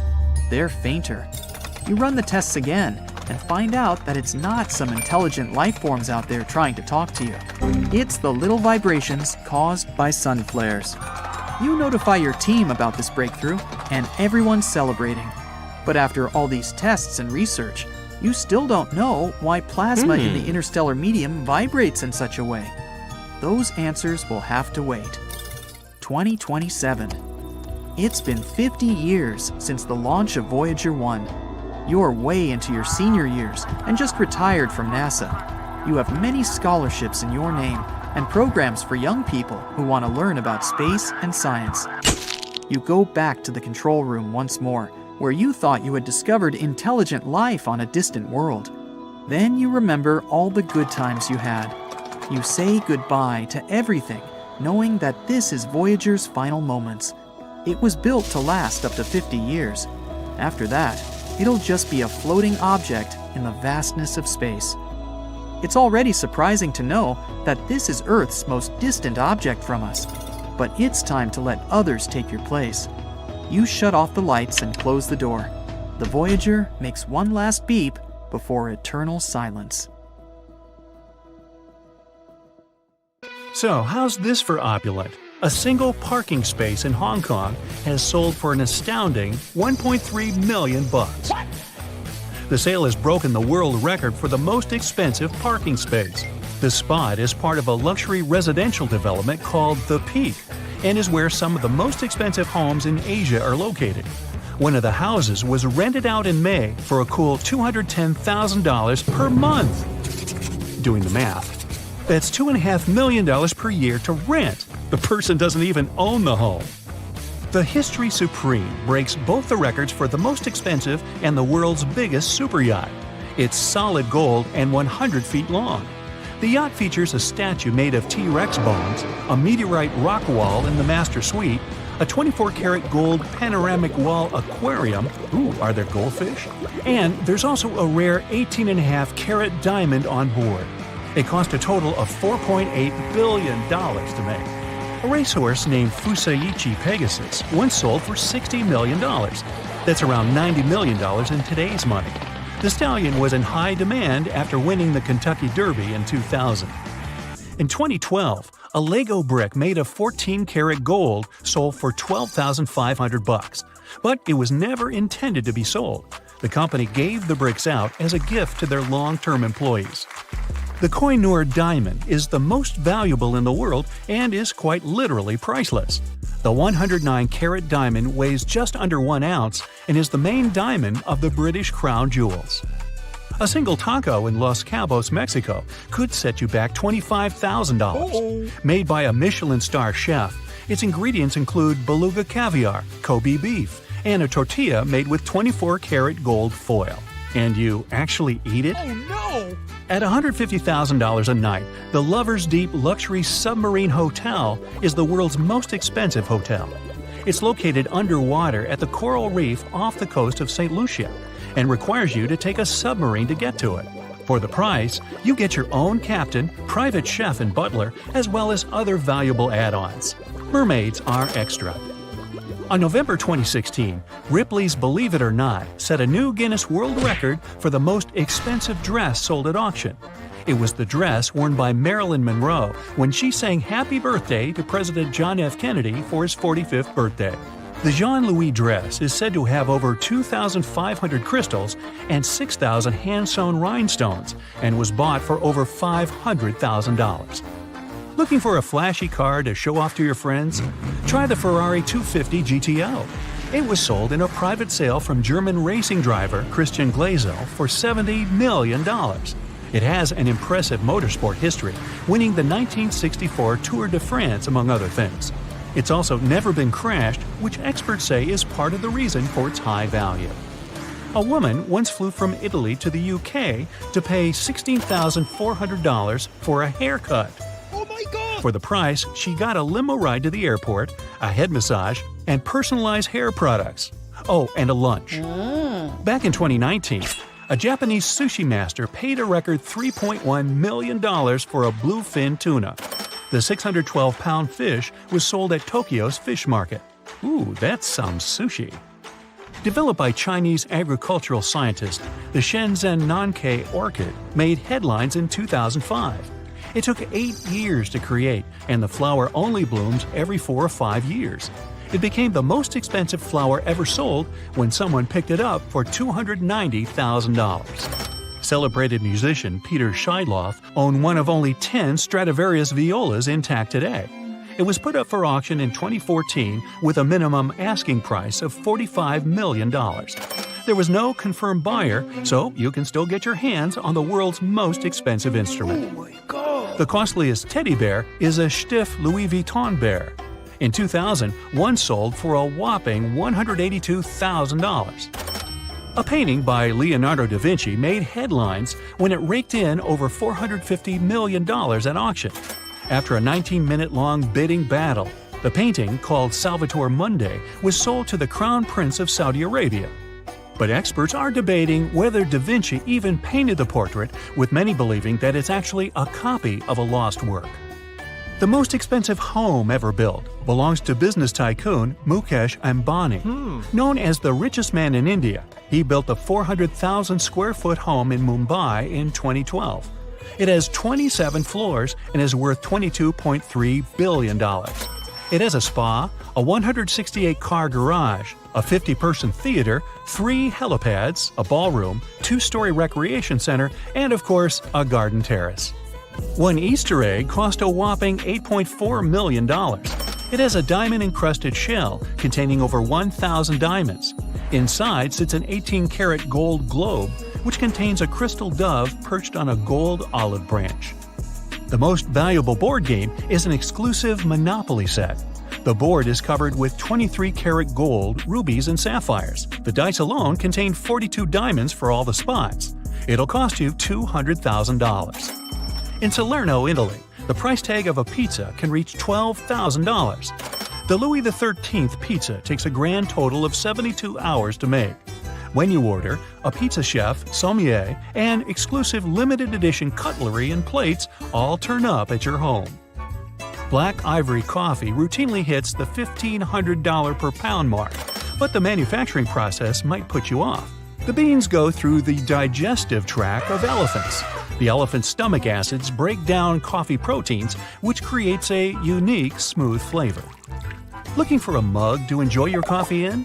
The world's flashiest coffee mug was made for Nestle and is made of 23-karat gold. It will set you back $33,000. America's interstate highway system is the most expensive transport mega-project ever. It took 46 years to complete and cost around $500 billion to make. But it did pay off, literally. The system has returned more than 6 times in economic productivity for each dollar it cost. In 2019, a Patek Philippe watch broke records selling at an auction for a staggering $31 million. It's a one-of-a-kind watch, you think, and was made specifically for a charity auction, which helped boost the bidding prices. Just as the name suggests, the billionaire couture umbrella is the world's most expensive umbrella. What? It's made of waterproof alligator skin and costs a mega $50,000. $3.5 million is the price tag attached to the world's most famous wedding dress. Complete with a cascading cape and a sweetheart neckline, the dress was designed by Sarah Burton for one of the most famous tennis players of our time. The Ubari King melon fetches prices as high as $14,000, and that's just for one. They can only be found in a single region of the world and have a unique sweetness, accounting for the price tag. Hawaii is the most expensive American state to live in. The main factor being that it's in the middle of the Pacific Ocean. Basically, any physical goods cost more as they have to be shipped across from the mainland. The most expensive trading card in the world is the 1952 Topps Mickey Mantle card. Mantle was center fielder and first baseman of the New York Yankees from 1951 to 1968. He was named Most Valuable Player of the American League 3 times. There are only 3 of his trading cards believed to be in circulation. Rob Goe bought one of the cards for an astonishing $5.2 million in November 2020. Coming in at the #1 spot for the most expensive dog in the world is the Samoyed. Originating from Serbia, they are known for their affectionate nature. They cost between $600 and $3,000. A hedge fund manager bought the most expensive home ever recorded in U.S. history. Located next to Central Park in New York's Manhattan, the man purchased the top 4 floors of the building for $238 million. It was bought unfurnished, so that doesn't even include the cost of decor, furniture, or fixtures. The same man also holds the records for the most expensive home purchases in New York, Florida, and Illinois. The world's most expensive motorbike is the Neiman Marcus Limited Edition Fighter. It went to auction with a starting price of $110,000. But because Neiman Marcus is a chain of luxury department stores, it received so much press and attention that it was sold for $11 million. The priciest plot of land is located in China at 2 Murray Road in Hong Kong's Central Business District. The plot was sold in May 2017 for a mere $3 billion. It measures 31,000 square feet, which prices each square foot at around $97,000. Zaha Hadid architects are said to be designing a 36-story skyscraper to take its place. Hoo-wee, that's some pricey property. No one will hear your cry in space, or something like that. We've all heard this famous chilling phrase, and it's actually true. Space, for the most part, consists of a giant nothingness. There's a lot of, space in space. But this doesn't mean there are no sounds in space. In fact, there are plenty of them, and some of them can even make you shiver. Let's take a look at the scariest space sounds. First of all, how are cosmic sounds even recorded? Sound is just the vibration of molecules. When you scream, you make the molecules push each other furiously until they reach the ear of the person you're yelling at. Then these vibrations get transmitted to the brain, and we recognize them as something that you might need to apologize for. In other words, To hear something, we need molecules. And that's where things get complicated. There aren't any of them in space. The entire universe almost completely consists of a vacuum. No, not a Hoover. Absolute nothingness. However, the wizards from NASA still record space sound somehow. So how do they do it? The thing is, there are some types of waves that don't care about molecules. We regular folk can't perceive them without some special devices. These waves include, for example, radio waves. We'll need a radio or something like that to recognize them. And that's exactly what NASA's satellites do. They catch random radio waves. Thanks to their heroism, we can find out how different cosmic bodies sound. These satellites record a variety of waves, fluctuations of plasmas, magnetic fields, and other, stuff. And then scientists from NASA transform all this into normal soundtracks. And some of them sound quite frightening, to put it mildly. Let's take our magnetic field, for example. It surrounds our planet like an invisible shield, protecting us from all sorts of nasties, like radiation and solar winds. At the same time, we can neither see it, feel it, nor hear. Oops. Well, the last one is outdated. Scientists from the Technical University of Denmark took magnetic waves recorded by the ESA swarm satellite. They converted them into an audio track and got a pretty creepy result. Now, to be honest, it sounds more like an eerie entity stalking you in the middle of the night. And if you remember the maps of Earth's magnetic field, it starts to feel like a spider crawling nearby. Ew.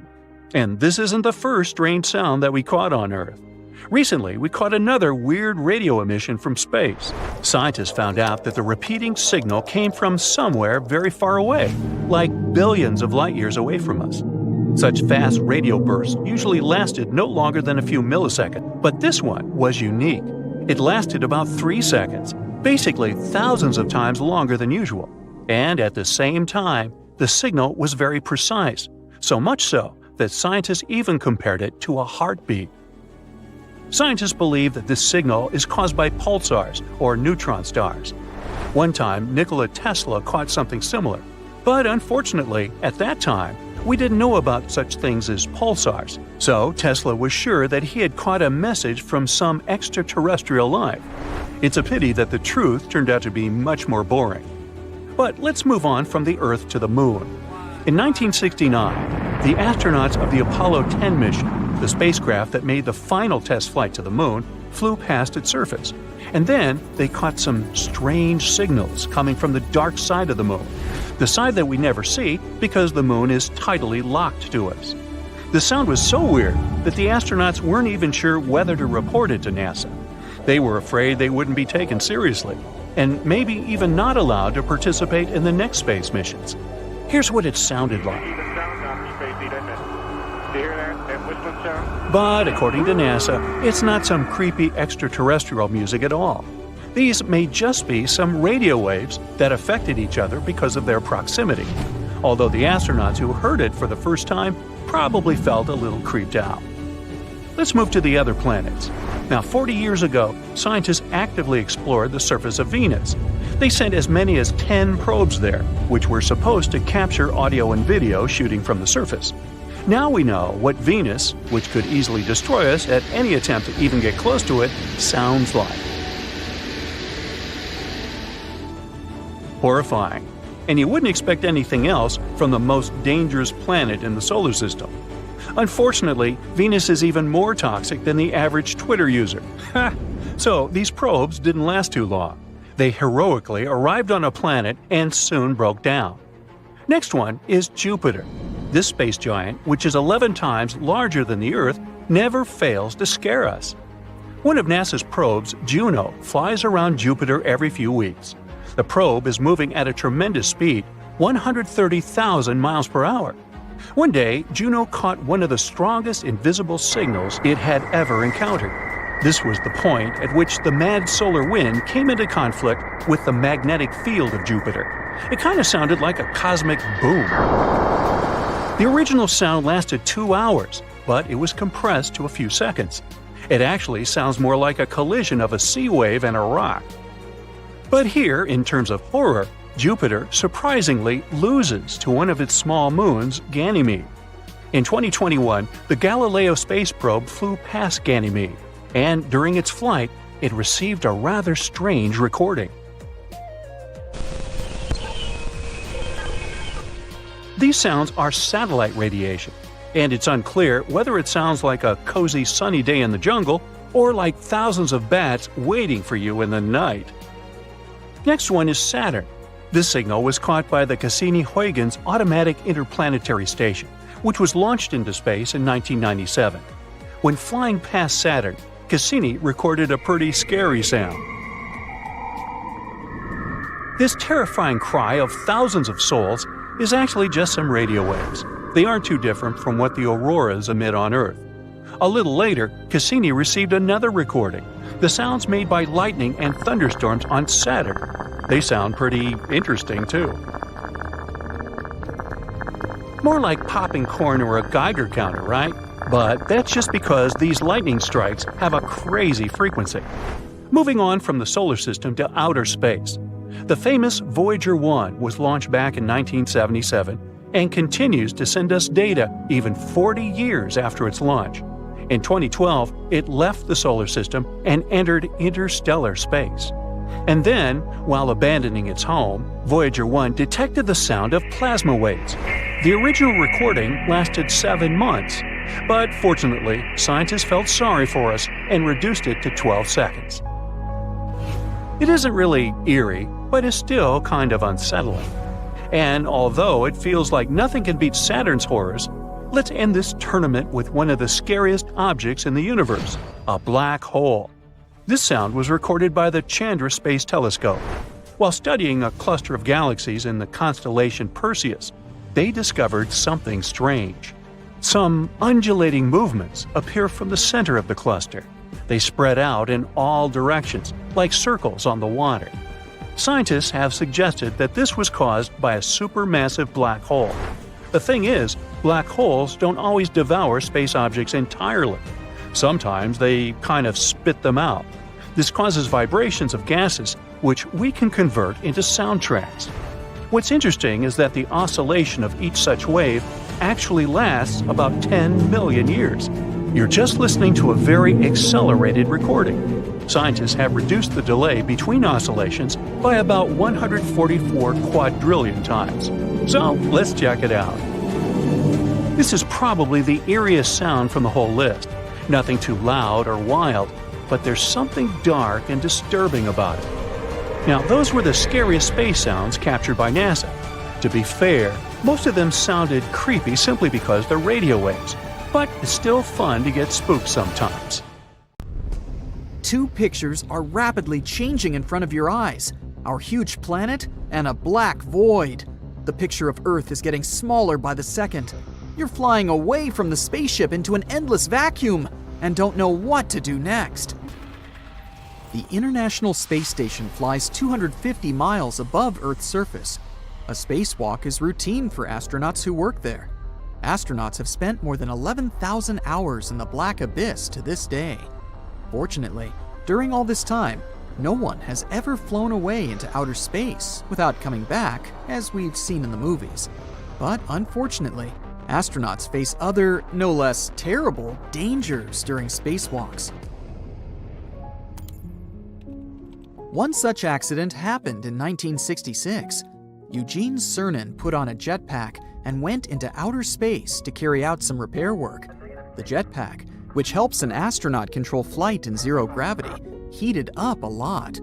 Eugene put on special protective pants made of metal to protect himself from this heat. The pants protection didn't work when he went into outer space. Instead of directing the heat away from his body, the pants began to heat up. The suit was heavy and uncomfortable, like a knight's armor. It rubbed his skin and restricted movement. Working in zero gravity is physically very hard, but Eugene also had to deal with his whole suit heating up that day. Inside the spacesuit, he felt like he was in a hot bath. High temperatures and hard work caused overexertion, dehydration, and severe weight loss. His face was sweating, and drops of sweat blinded him. During this spacewalk, the astronaut lost about 13 pounds of weight. Other astronauts came to the rescue and took him back to his spacecraft. To reduce overheating, they sprayed him with cold water from a hose. In a sense, to go out into an infinitely huge open space, an astronaut must put on a suit resembling a body cage. Another dangerous incident happened in 1973. Two astronauts, Pete Conrad and Joe Kerwin, went into outer space to repair a solar wing on the Skylab space station. The wing didn't turn around, and the astronauts tried moving it manually. Using force, they turned the stuck wing, but it pushed them. The push was so strong that it threw both astronauts aside. They didn't have time to grab onto a nearby surface and began to fly away into outer space.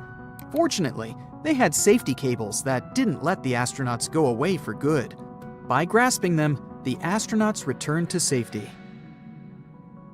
In an ordinary modern spacesuit, there are more than 10 protective layers. Such a suit protects against extreme cold and hot temperatures.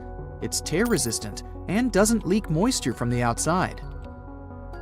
This protection is necessary to prevent depressurization. If a small passage appears between your body and space, then all the oxygen will start coming out of the spacesuit. The more oxygen the suit loses, the more vacuum it gets. This leads to terrible consequences, such as suffocation and increased body volume. It looks as if you start to inflate from the inside. In 2007, Rick Mastracchio went into outer space to do some repair work. For some reason, there was a hole in his left glove next to his thumb. It was on the outer layer of the glove. But the worst thing was that the astronaut hadn't noticed it. He continued to work as if nothing had happened. But one damaged layer could destroy the second. The second one could tear the third one, and so on, until the vacuum reached the astronaut's skin.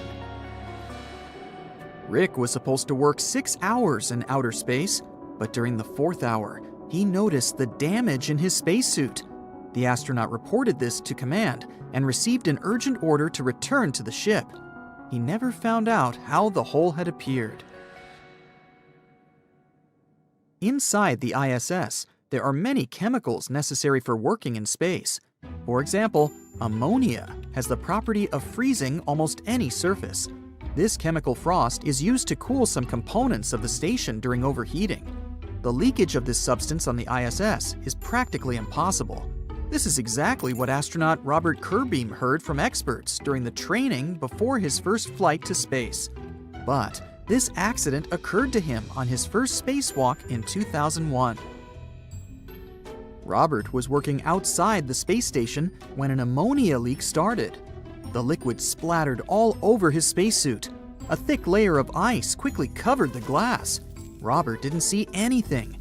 He feared that he had broken something, but the accident was not his fault. The protective layers of the spacesuit didn't allow Robert to freeze, but the ammonia severely restricted his movements. The main problem was that he couldn't return to the ship. Ammonia could get into the station, and this could lead to an emergency. Robert had to stand in outer space for 1.5 hours and wait for the leak to end. After that, he successfully returned to the station. To realize how difficult work is in outer space, we need to understand what a spacesuit is. It weighs 280 pounds, which is as much as a scooter. You won't feel its weight in zero gravity, but it will still make you sweat. Astronaut Chris Hadfield had described it by saying that every movement inside your spacesuit meets resistance. The suit scratches your skin, squeezes your bones and joints, and forces you to spend twice as much energy on simple movements. In such conditions, you start sweating and your eyes get wet. This moisture flies inside the helmet and blinds you until it evaporates. But if there's too much moisture, it can threaten the life of an astronaut. Such a case happened in 2013 with astronaut Luca Parmitano. He went into space to measure something outside the station. At one point, he felt that the back of his head was wet. He informed the others about it and got an order to return to the station. When Luca was coming back, he had to turn upside down. As soon as he did this, water gushed into his helmet. It covered most of his face. Luca couldn't see or hear. He tried to report the trouble to base, but the water covered his mouth. Fortunately, his partners rescued him and helped him return to the station. When they opened the helmet, almost half a gallon of water poured out. Astronauts' cables are some of the most reliable defenses against floating away into space. But what if one broke from a strong push, or because the astronaut didn't fix it well? For additional protection, there's a backpack called SAFER, Simplified Aid for EVA Rescue. It's like a jetpack. It releases gas from small tubes and changes the direction of your flight. If you're spinning in space, SAFER stops and aligns your movements. You can take manual control and fly using a special joystick. SAFER was first used in 1994, but before engineers created it, there was the MMU, the Manned Maneuvering Unit. In 1984, astronaut Bruce McCandless used it for the first time. You may have seen this famous photo where he floats in outer space without a cable. The problem was that Bruce was the first tester of such a jetpack. He wasn't 100% sure if it would work. He went into outer space and unhooked the cable from himself. There was nothing else to keep him from flying into the infinite black abyss, and his team wouldn't be able to save him. Imagine how scary it must have been. Fortunately, the jetpack worked. However, after 3 missions, NASA decided to stop using the MMU as it was unsafe. After that, engineers invented SAFER. Jetpacks and cables are reliable safety systems, but the best protection for an astronaut in space is their skills. Each astronaut has 6 years of higher education and several more years of training. They spend many hours training in virtual reality with spacewalk simulations. They train their body, endurance, and mind, since the main thing in a dangerous situation in space is not to panic and stay calm.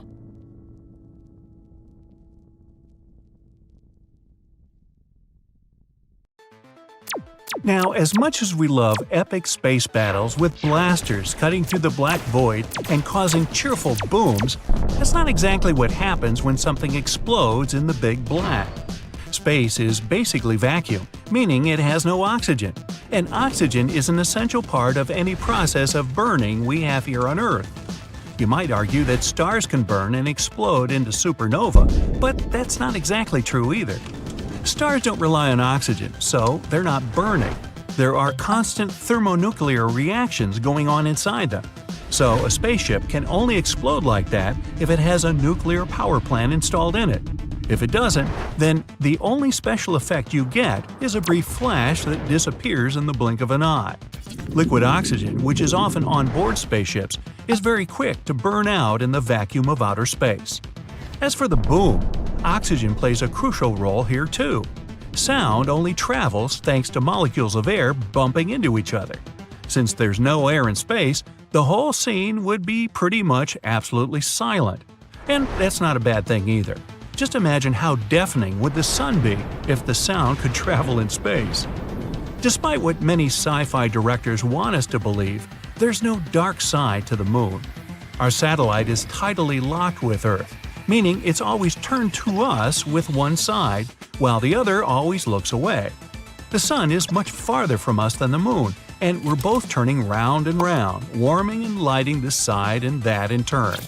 It means that once in every short while, the moon is lit by the sun from either side.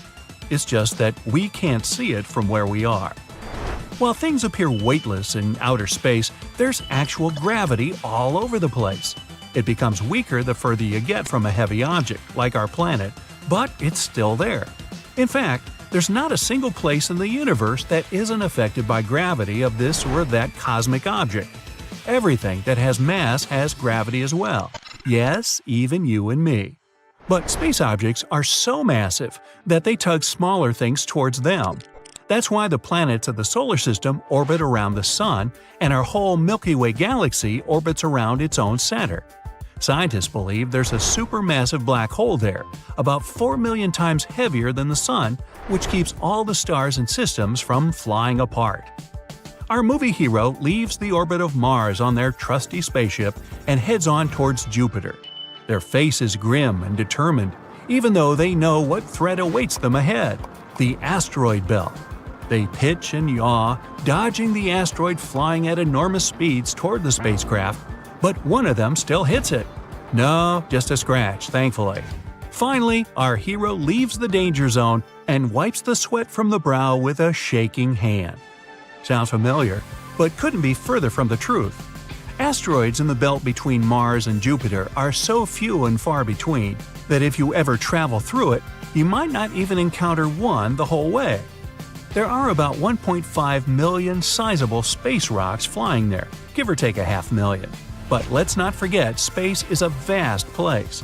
The distance between two asteroids of any significant size would be millions of miles. So a space chase with two ships weaving between floating rocks would be quite boring in there. Space is often depicted as a black, cold, and desolate place, especially when a movie astronaut leaves the safety of their spaceship.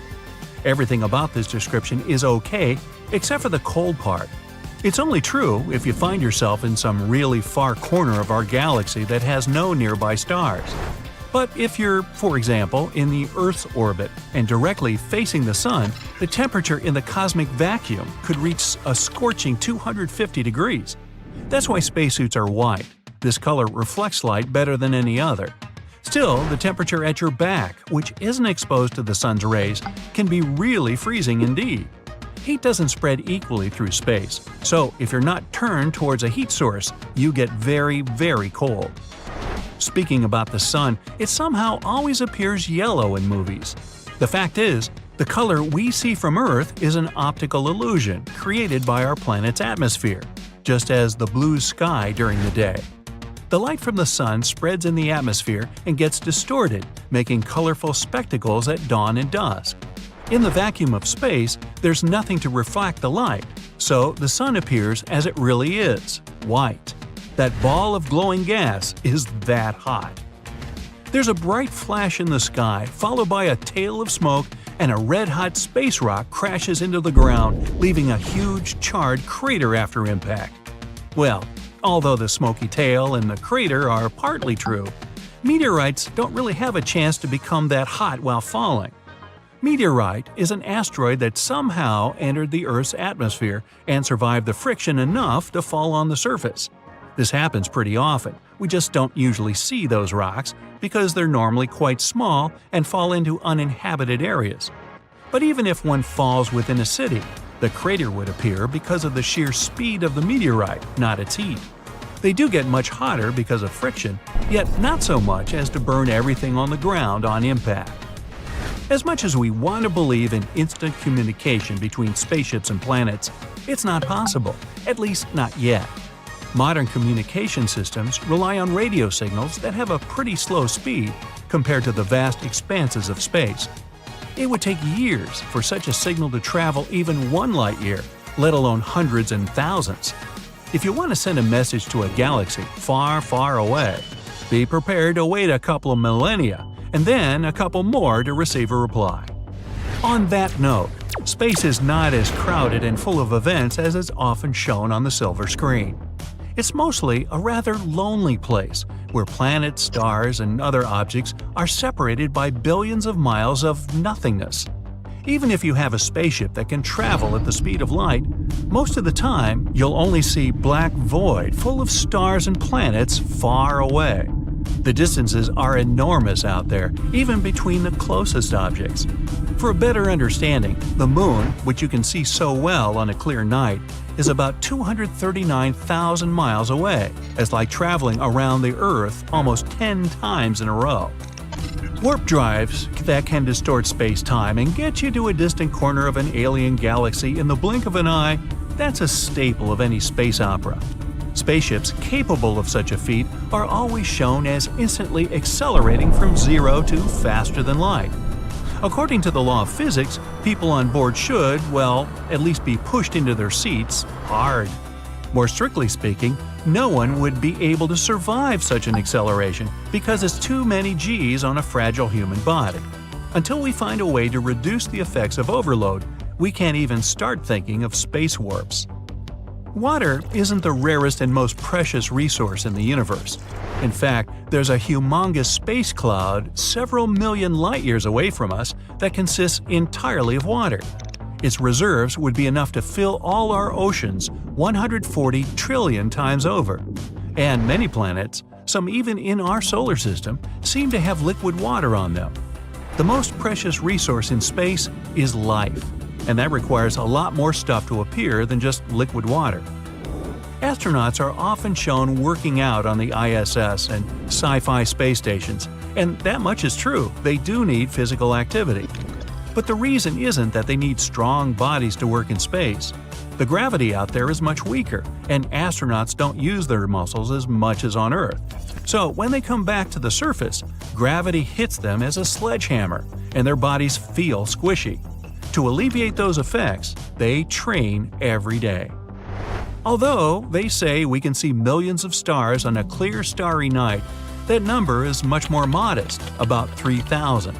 All the rest are other objects that are also luminous and mistaken for stars: planets, distant galaxies, and even artificial satellites. They're simply being illuminated by real stars, just like the moon, and become seen. But because they're that far away, we can't tell if they're stars or not. Still, you gotta admit, it's all still pretty cool.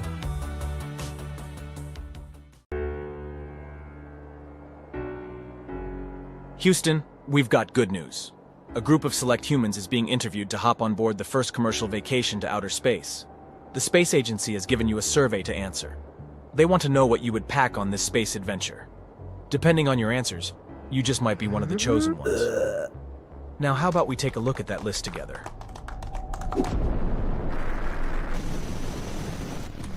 Pencils. I guess I never would have thought of that, but it makes sense. Legend has it that the US spent millions of dollars trying to design a pen that worked in space. You know, since the lack of gravity is a huge, inescapable factor of life in outer space, pens don't work. The ink won't flow down as it does here on Earth. It turns out that pencils will do the trick. This way you can play word puzzles with the other space tourists, or even make some drawings of your adventure. You'd never forget to pack a toothbrush, of course. According to veteran astronauts, toothbrushes are so simple, yet their technology is enough for space. If you were to squeeze a water bottle inside a spacecraft, the molecules of water would float around in small bubbles. But if you wet your toothbrush, it naturally holds the water in it, keeping it moist to receive your toothpaste. Oh, I was going to say funny socks. Glad that you beat me to it. Here are two things. First, there's not a lot of walking that goes on in space. People don't tend to touch the ground too much up there. And second, space isn't the best place to showcase your fashion style. Yeah! Astronauts tend to use special clothes while they're out there. And it will be no different for you as a space vacationer. So socks will keep your feet warm and fuzzy, but they'll also speak for your fashion interest. Maybe one day you'll wear a smiley face sock, while the other day you'll go for a Grinch-themed one. Of course, socks are pretty helpful on board an aircraft. They'll make you slide through stuff more easily. Next time I go to the convenience store, I'll remember to buy some wet wipes for your space travel. Experienced space travelers do love them. And it wasn't even NASA that invented them, huh? Since water is a no-go inside a spaceship, the best option is wet wipes. Better yet if they're scented. Astronauts even use different kinds of wipes. They buy the disinfecting ones and the ones to use on their bodies. Just make sure you know how to tell the difference between them when you're up there. There's a popular myth that says that NASA invented Velcro. But the truth is, we tend to think that everything that's used in space was invented by NASA for a very intelligent and specific purpose. It wasn't, though. Velcro was invented for mundane reasons back in the 1950s by a Swiss company. They were adopted by space travelers because they work as anti-gravity props. They don't erase gravity, of course. But you can glue Velcros into daily stuff and then hang them on the Velcro attached to the spaceship's walls. It's a very smart system, but best to take your own pair, right? If you're spending a long time in outer space, photographs from back home might come in handy. Choose them well, though. Since the spacecraft isn't all that big, the rest of the people on board will know which pictures you decided to bring along. Best to keep that Harry Styles poster back in your earthly bedroom, right? Just bring real pictures of people that you know and love. Did I hear pizza? A huge part of traveling and exploring new places is being able to taste different flavors of food. In outer space, that's a bit more complicated. But hey, at least you can take some pizza with you. Well, actually, you'd have to have it delivered to you in a cargo ship. This way, ingredients would come fresh and ready to eat. It wouldn't be the first time that people in space tried eating Earthling junk food. Some astronauts have even eaten crepes and hot dogs. Perhaps the best part of this pizza party would be that your food could float. Now, isn't this a super nice way to enjoy some Earth delicacies? As much as I understand your desire to pack a toilet with you on this space trip, that's virtually impossible. I mean, I understand you. Some people are attached to the toilets in their homes, and a space toilet is far from the ideal experience. But NASA has been improving their toilet system, and it's the best it's been over the years. So that will have to do. Here's something I would take as well: a laptop. But what good would it do in outer space, you might ask? Apparently, there is internet all over the International Space Station. So even if you're not spending most of your trip docked at the ISS, you could enjoy some Netflix on the days you spend over there. There is internet all over the ISS, apparently. Crazy, huh? And speaking of leisure, I love that you would take a yo-yo. I'm not sure how efficient it would be in space, since there's no gravity to bounce it back and forth, but it would be nice to see how a yo-yo reacts in a gravity-free environment. Oh, I love jigsaw puzzles. This would definitely be on my list as well. Imagine trying to build a jigsaw puzzle that keeps floating in the air. Maybe you'll have to create a system to avoid the separate pieces floating aimlessly through the spacecraft. But imagine once you finish that turtle puzzle, it will look like it's swimming around the craft. You can't pack a window, but they sure are an important part of life in outer space. Let's keep in mind some of the rules of the trip. Each traveler will have the opportunity to do one spacewalk during their time in space.